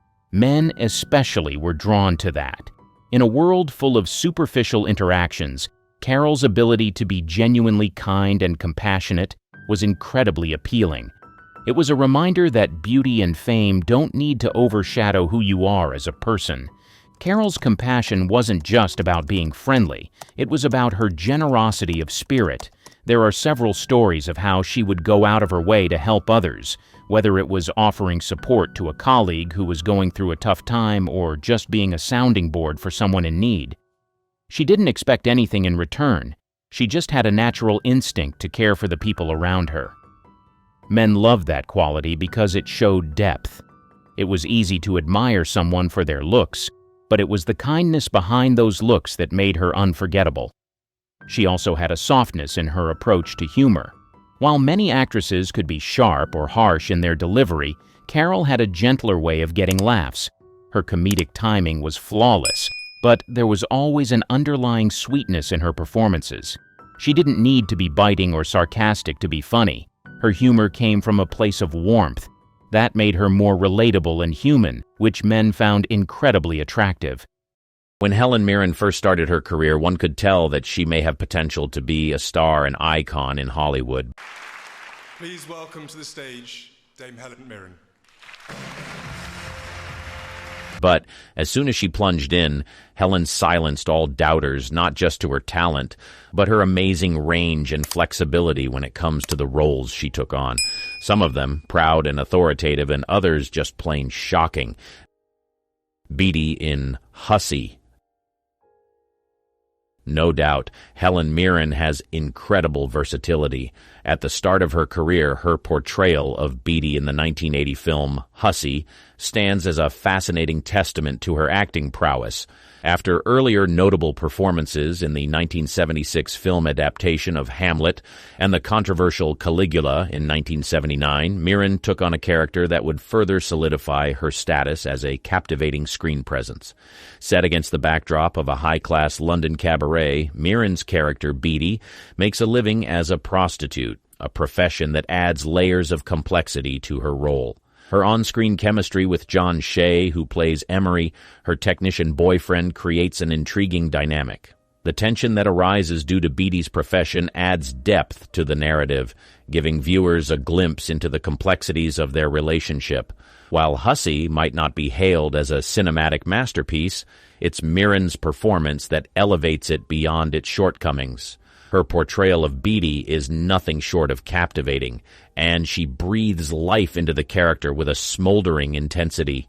The enigmatic allure she exudes not only draws in the characters within the film, but also ensnares the audience in its magnetic pull. Critics and fans alike were entranced by Mirren's portrayal in Hussy. Her ability to convey a wide range of emotions from vulnerability to strength was lauded by many. Critics also recognized that her presence transcended the limitations of the film's plot, making it a memorable experience. Mirren's future Oscar-winning performances were foreshadowed in this role, as her talent shone brilliantly even in a film that might have otherwise gone unnoticed. In Hussy, Mirren's Beatty is a character who defies expectations and challenges stereotypes. Her performance tells of her ability to transform even the most unconventional roles into memorable cinematic moments. Beatty's smoldering look and Mirren's remarkable acting skill create a character that leaves an indelible mark on the audience's memory. Now, admittedly, Hussy, as a movie, was sort of a hit and miss, but many of the earlier viewers believe that Helen Mirren's portrayal of Beatty is undoubtedly one of the film's redeeming qualities.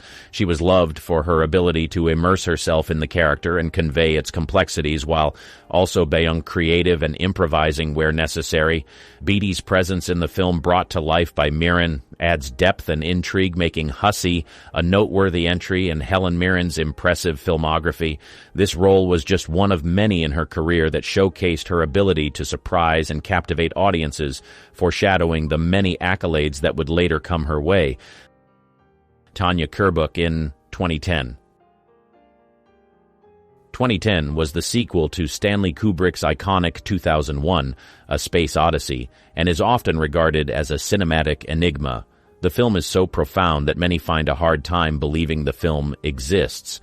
Released nearly 2 decades after the original masterpiece, where 2010 continues the epic journey into space, picking up the story 9 years after the mysterious failure of the Discovery 1 mission. In this ambitious follow-up, a band of explorers embarks on a mission to Jupiter, aiming to unlock the secrets of the cosmos. A huge contributing factor to the mesmerizing effect of 2010 is the cast, and although it included major talents like Roy Schneider and John Lithgow, it's Helen Mirren who shines brightly in her role as Captain Tanya Kerbook. Mirren's portrayal of this Russian character adds a layer of depth and intrigue to the film. As the commander of the Leonov, Russia's spacecraft tasked with investigating the mysterious failure of Discovery 1, Mirren's character holds a tremendous responsibility. Not only must she navigate the complexities of space exploration, but she also finds herself at the center of enormous political tension back on Earth. Mirren's performance as Captain Kerbook is nothing short of steely determination. She embodies the role with an authoritative presence that resonates throughout the film. Her convincing Russian accent lends authenticity to the character, immersing viewers in the tension-filled world of space exploration and international politics. Critics and audiences alike were captivated by Helen Mirren's portrayal in 2010. Her ability to convey the weight of leadership, the intricacies of command, and the challenges of diplomacy in the vastness of space was met with acclaim. In a film filled with scientific marvels and existential questions, Mirren's performance was a welcome surprise of just how versatile and talented she is. Mrs. Tingle in Teaching Mrs. Tingle. Helen Mirren's unexpected portrayal of Mrs. Tingle in the 1999 dark comedy Teaching Mrs. Tingle is true evidence of her remarkable range as an actress. This role is arguably the most surprising entry on her extensive list of performances. In the same year that earned her an Emmy Award for her portrayal of Ayn Rand in The Passion of Ayn Rand, Mirren took on the role of the vindictive history teacher at the center of this darkly comedic tale. In Teaching Mrs. Tingle, Mirren's character, Mrs. Tingle, becomes the nemesis of Lee Ann Watson, brilliantly played by Katie Holmes alongside Luke Cherner and Jolynn Jordan. Mirren's presence in this film is a departure from her usual roles, and she revealed feeling thrilled when Williamson thought of her for the part.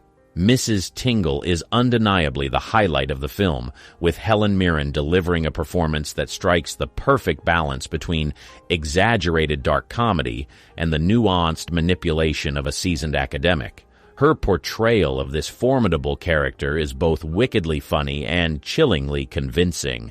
Mirren's ability to infuse depth into Mrs. Tingle's character makes her a standout in a genre not typically associated with her acting repertoire. Critics and audiences were intrigued by Mirren's unexpected turn in Teaching Mrs. Tingle. Her ability to embody the role of a strict and vengeful teacher while adding layers of complexity to the character earned her praise. The film itself may have been a dark teen flick, but Mirren's performance elevated it to a new level, making it a memorable and unique entry in her list of performances. In a year that saw her shine in diverse roles, she added an unexpected twist to her filmography with this character. Mirren's ability to tackle the challenging aspects of Mrs. Tingle's persona, from dark humor to academic manipulation, showcases her immense talent and surprising flexibility. Dominique in Raising Helen. In the world of dramedies, there's one film that showcases both heart and humor, and that's Raising Helen, directed by the legendary Gary Marshall. At its heart, the film revolves around Kate Hudson's character, Helen, who unexpectedly finds herself faced with the daunting task of raising her sister's 3 young children after a tragic loss. But what adds an unexpected twist to this tale is Helen Mirren's unforgettable portrayal of Dominique, Helen's no-nonsense boss and the formidable head of a renowned New York modeling agency, bearing her name as its illustrious namesake. Mirren's moments in the film may be fleeting, but they leave an indelible impression. As Dominique, she channels the essence of high-powered fashionistas, reminiscent of the Anna Wintours of the world. Her character exudes authority and sophistication, creating a fascinating contrast to the challenges that Helen faces in her newfound role as a guardian. Much like her commanding presence as Tanya Kerbook in 2010, Mirren once again makes a significant impact, even in a film that was somewhat less favored in Gary Marshall's otherwise illustrious filmography. Her performance adds a layer of complexity to the narrative, offering a glimpse into the glamorous and cutthroat world of high fashion, which serves as a backdrop to Helen's journey of unexpected parenthood. In Raising Helen, Mirren's Dominique becomes a symbol of the larger-than-life personalities that populate the fashion industry. Her character's elegance and no-nonsense demeanor are the perfect foil to the film's more emotional and familial moments. While Raising Helen may not have achieved the same level of acclaim as some of Gary Marshall's other works, it's Mirren's presence that elevates it and makes it a noteworthy addition to her own impressive role collage. In the film, her character adds a touch of glamour and sophistication to its narrative, and her commanding presence is a stark contrast to the challenges faced by the main character. Mirren's performance is a standout in a film that may have had its share of critics, but benefits greatly from her presence, making it a unique and memorable entry in her career. Queen Elizabeth in The Queen. Perhaps one of the greatest performances by Helen Mirren is her captivating portrayal of Queen Elizabeth in the film The Queen. This role no doubt stands as a testament to Mirren's extraordinary talent, earning her both critical acclaim and an Academy Award. In The Queen, directed by Stephen Frears and released in 2006, the narrative unfolds against the backdrop of a pivotal moment in British history. The film centers on the aftermath of Princess Diana's tragic death in 1997, a moment that shook the world and sent ripples through the British monarchy. Amidst this emotional maelstrom, Helen Mirren steps into the regal shoes of Queen Elizabeth II, and it is nothing short of a cinematic triumph. Mirren's embodiment of Queen Elizabeth II is nothing short of mesmerizing. From her poised demeanor to her impeccable delivery of the Queen's nuanced emotions, Mirren brings this iconic monarch to life in a way that is both authentic and captivating. She captures the essence of a woman who has spent her entire life in the public eye, a figurehead of stoicism and duty, but who also grapples with her personal feelings and the shifting tides of public opinion. One of the film's most compelling aspects is the exploration of Queen Elizabeth II's response to Princess Diana's death. Mirren masterfully conveys the Queen's initial reluctance to address the public's outpouring of grief and her eventual realization of the need for a more compassionate response. The transformation is a testament to Mirren's ability to portray a character's growth and evolution on screen. Critics and audiences were unanimous in their praise for Helen Mirren's portrayal of Queen Elizabeth II. Her performance transcends mere impersonation. It's a deeply empathetic and nuanced depiction of a complex historical figure. Mirren's ability to humanize the Queen while maintaining her regal stature is a testament to her acting prowess. In the end, the role not only earned her an Academy Award for Best Actress, but also solidified her status as one of the most revered actresses of her generation. Her portrayal of Queen Elizabeth II is a captivating blend of artistry and authenticity, making it one of the standout moments in her illustrious career. Victoria Winslow in Red. In the midst of this high-octane action, Helen Mirren steps into the shoes of Victoria Winslow, Frank's former wet-work agent, and a character that showcases her versatility in a way few could have predicted. Mirren's portrayal of Victoria Winslow is nothing short of fantastic. With a backdrop of gunfire and espionage, she brings a level of sophistication and wit that adds depth to the ensemble. Her ability to seamlessly transition from roles in historical dramas to high-stakes action flicks is a testament to her extraordinary range as an actress. In fact, Helen Mirren's role in Red was so well received that she eagerly campaigned to reprise it 7 years later in Red 2. Her return to the franchise was met with enthusiasm from fans who couldn't get enough of her in the high-octane world of retired CIA operatives. The success of Red even prompted discussions about a third installment in the series back in 2013. The fact that such discussions were even on the table is a testament to the enduring appeal of Helen Mirren in these action-packed popcorn flicks. By every ramification, the Red series stands as a testament to the unexpected joys of cinema.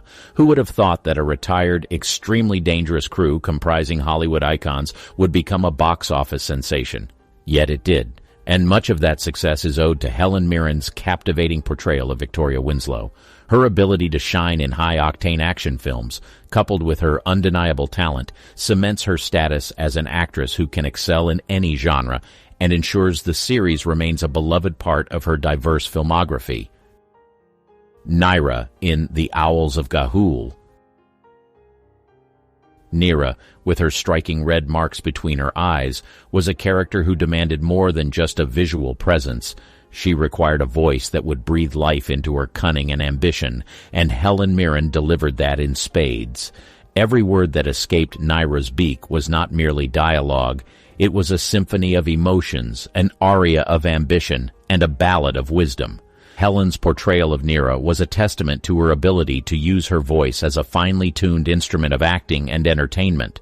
But what made Nyra stand out from the characters Helen had portrayed before was the unique kind of poise that the character demanded. Her character wasn't just a dominating force, she was a commanding presence that left an indelible mark on every scene she graced. Helen's portrayal of Nyra was not about physicality or grand gestures. It was about the subtle nuances of her voice, the way she could convey power, cunning, and complexity through the medium of animation. Now let's talk about how the producers knew they had found the perfect fit in Helen Mirren for the role of Nyra. You see, casting Nyra wasn't just about finding a famous name. It was about finding an actor who could capture the essence of this enigmatic character.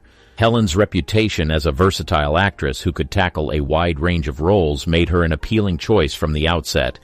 When the auditions for Nyra began, it became clear that Helen Mirren had a deep understanding of the character.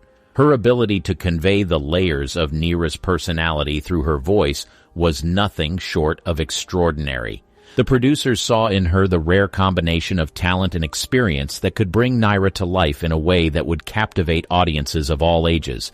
And as the film unfolded, it became evident that their intuition had been spot on.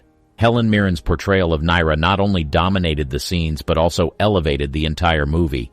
She breathed life into an animated character, making Neera a memorable figure in the pantheon of animated cinema. Queen Elizabeth II in the audience. Helen Mirren starred in the 2013 production of The Audience, and it was simply mesmerizing. This gripping drama, set against the backdrop of Buckingham Palace, explores the weekly meetings, known as audiences, between Queen Elizabeth II and her prime ministers. The production made its debut in London's West End, gracing the stage at the renowned Gielgud Theatre. In The Audience, Helen Mirren undertook the monumental task of portraying Queen Elizabeth II. It's a role that demands not only exceptional acting prowess, but also a deep understanding of the complexities of a monarch's life. And true to her reputation as a master of her craft, Mirren delivered a performance that left audiences in awe. Mirren's portrayal of Queen Elizabeth II is nothing short of extraordinary. She effortlessly captures the regal bearing and dignified presence of the monarch.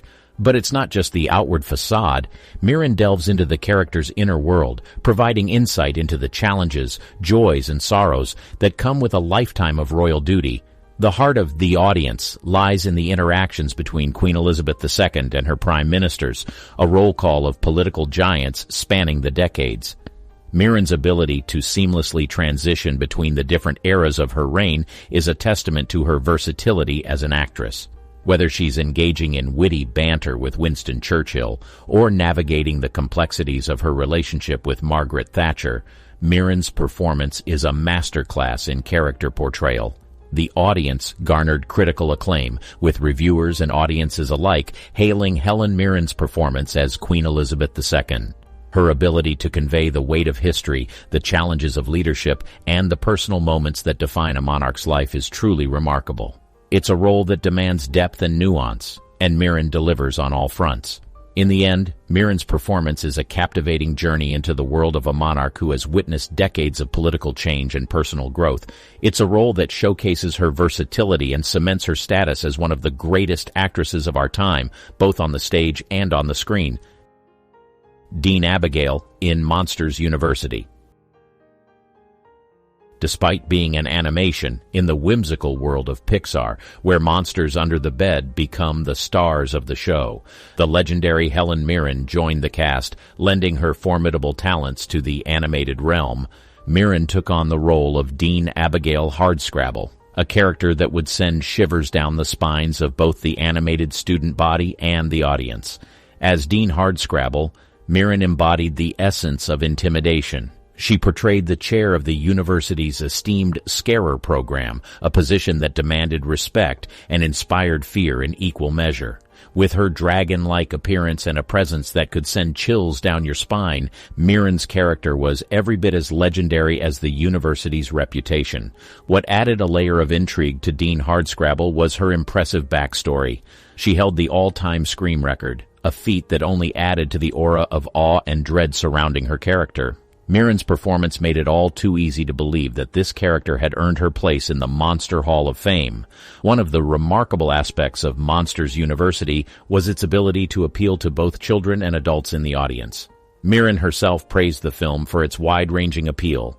Her portrayal of Dean Hardscrabble added a touch of sophistication and gravitas to the animated world, proving that even in a realm of colorful monsters and playful antics, there's room for a character who really knows her business.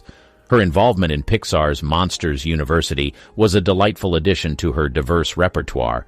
It showcased her ability to captivate audiences of all ages, even in the realm of animation, as well as adding a depth and a touch of gravitas to a character that would have been right at home in a monster's nightmare. It's a testament to her versatility as an actress, proving once again that Helen Mirren can shine in any role, no matter how unexpected or fantastical. Queenie Shaw in The Fate of the Furious. The Fast and Furious franchise. In the 8th installment of this iconic franchise, The Fate of the Furious, a new character roared onto the scene, and she was none other than the indomitable Helen Mirren, poised to leave her mark on the adrenaline-pumping saga. Picture the Shaw family, notorious for their intimidating presence, with Jason Statham and Luke Evans at the helm. Now imagine someone even more formidable, and you've got Helen Mirren, a vision of fierceness draped head to toe in cheetah print. Her entrance into the Fast and Furious universe was nothing short of electrifying. The story of how Mirren joined this high-octane ensemble is as intriguing as the franchise itself. It all began at a party where franchise lead Vin Diesel found himself face-to-face with the legendary actress. In a moment that would change the course of the film, Mirren expressed her desire to be a part of this action-packed world. The script for the next installment was already greenlit, but Diesel, ever the orchestrator of epic moments, decided to pull some strings. "She got written in," he declared with a grin, ensuring that Mirren's formidable presence would grace the franchise. While her role in Fast and Furious may have been brief, Helen Mirren made sure her impact was anything but. As the matriarch of the Shaw family, she exuded a level of authority and power that sent shockwaves through the film. Her character was a force to be reckoned with, and Mirren's portrayal left audiences in awe. In the midst of high-speed chases, explosive action, and gravity-defying stunts, Helen Mirren added a touch of class and gravitas to the Fast and Furious universe. Her cameo was a reminder that in this world of muscle cars and adrenaline rushes, there's always room for an acting legend to make her formidable presence known. Helen Mirren's appearance in the 8th installment of the Fast and Furious franchise was a moment of cinematic magic. Her journey from a chance encounter at a party to becoming an integral part of this adrenaline-fueled saga is a testament to the allure of the franchise. Mirren's role, however brief, left an indelible mark, proving once again that in the world of Fast and Furious, unexpected surprises are part of the thrilling package. Click this video to watch the sad death of another epic personality in Hollywood, Donna Douglas. Giovanni Jackson, Daddy's Girl,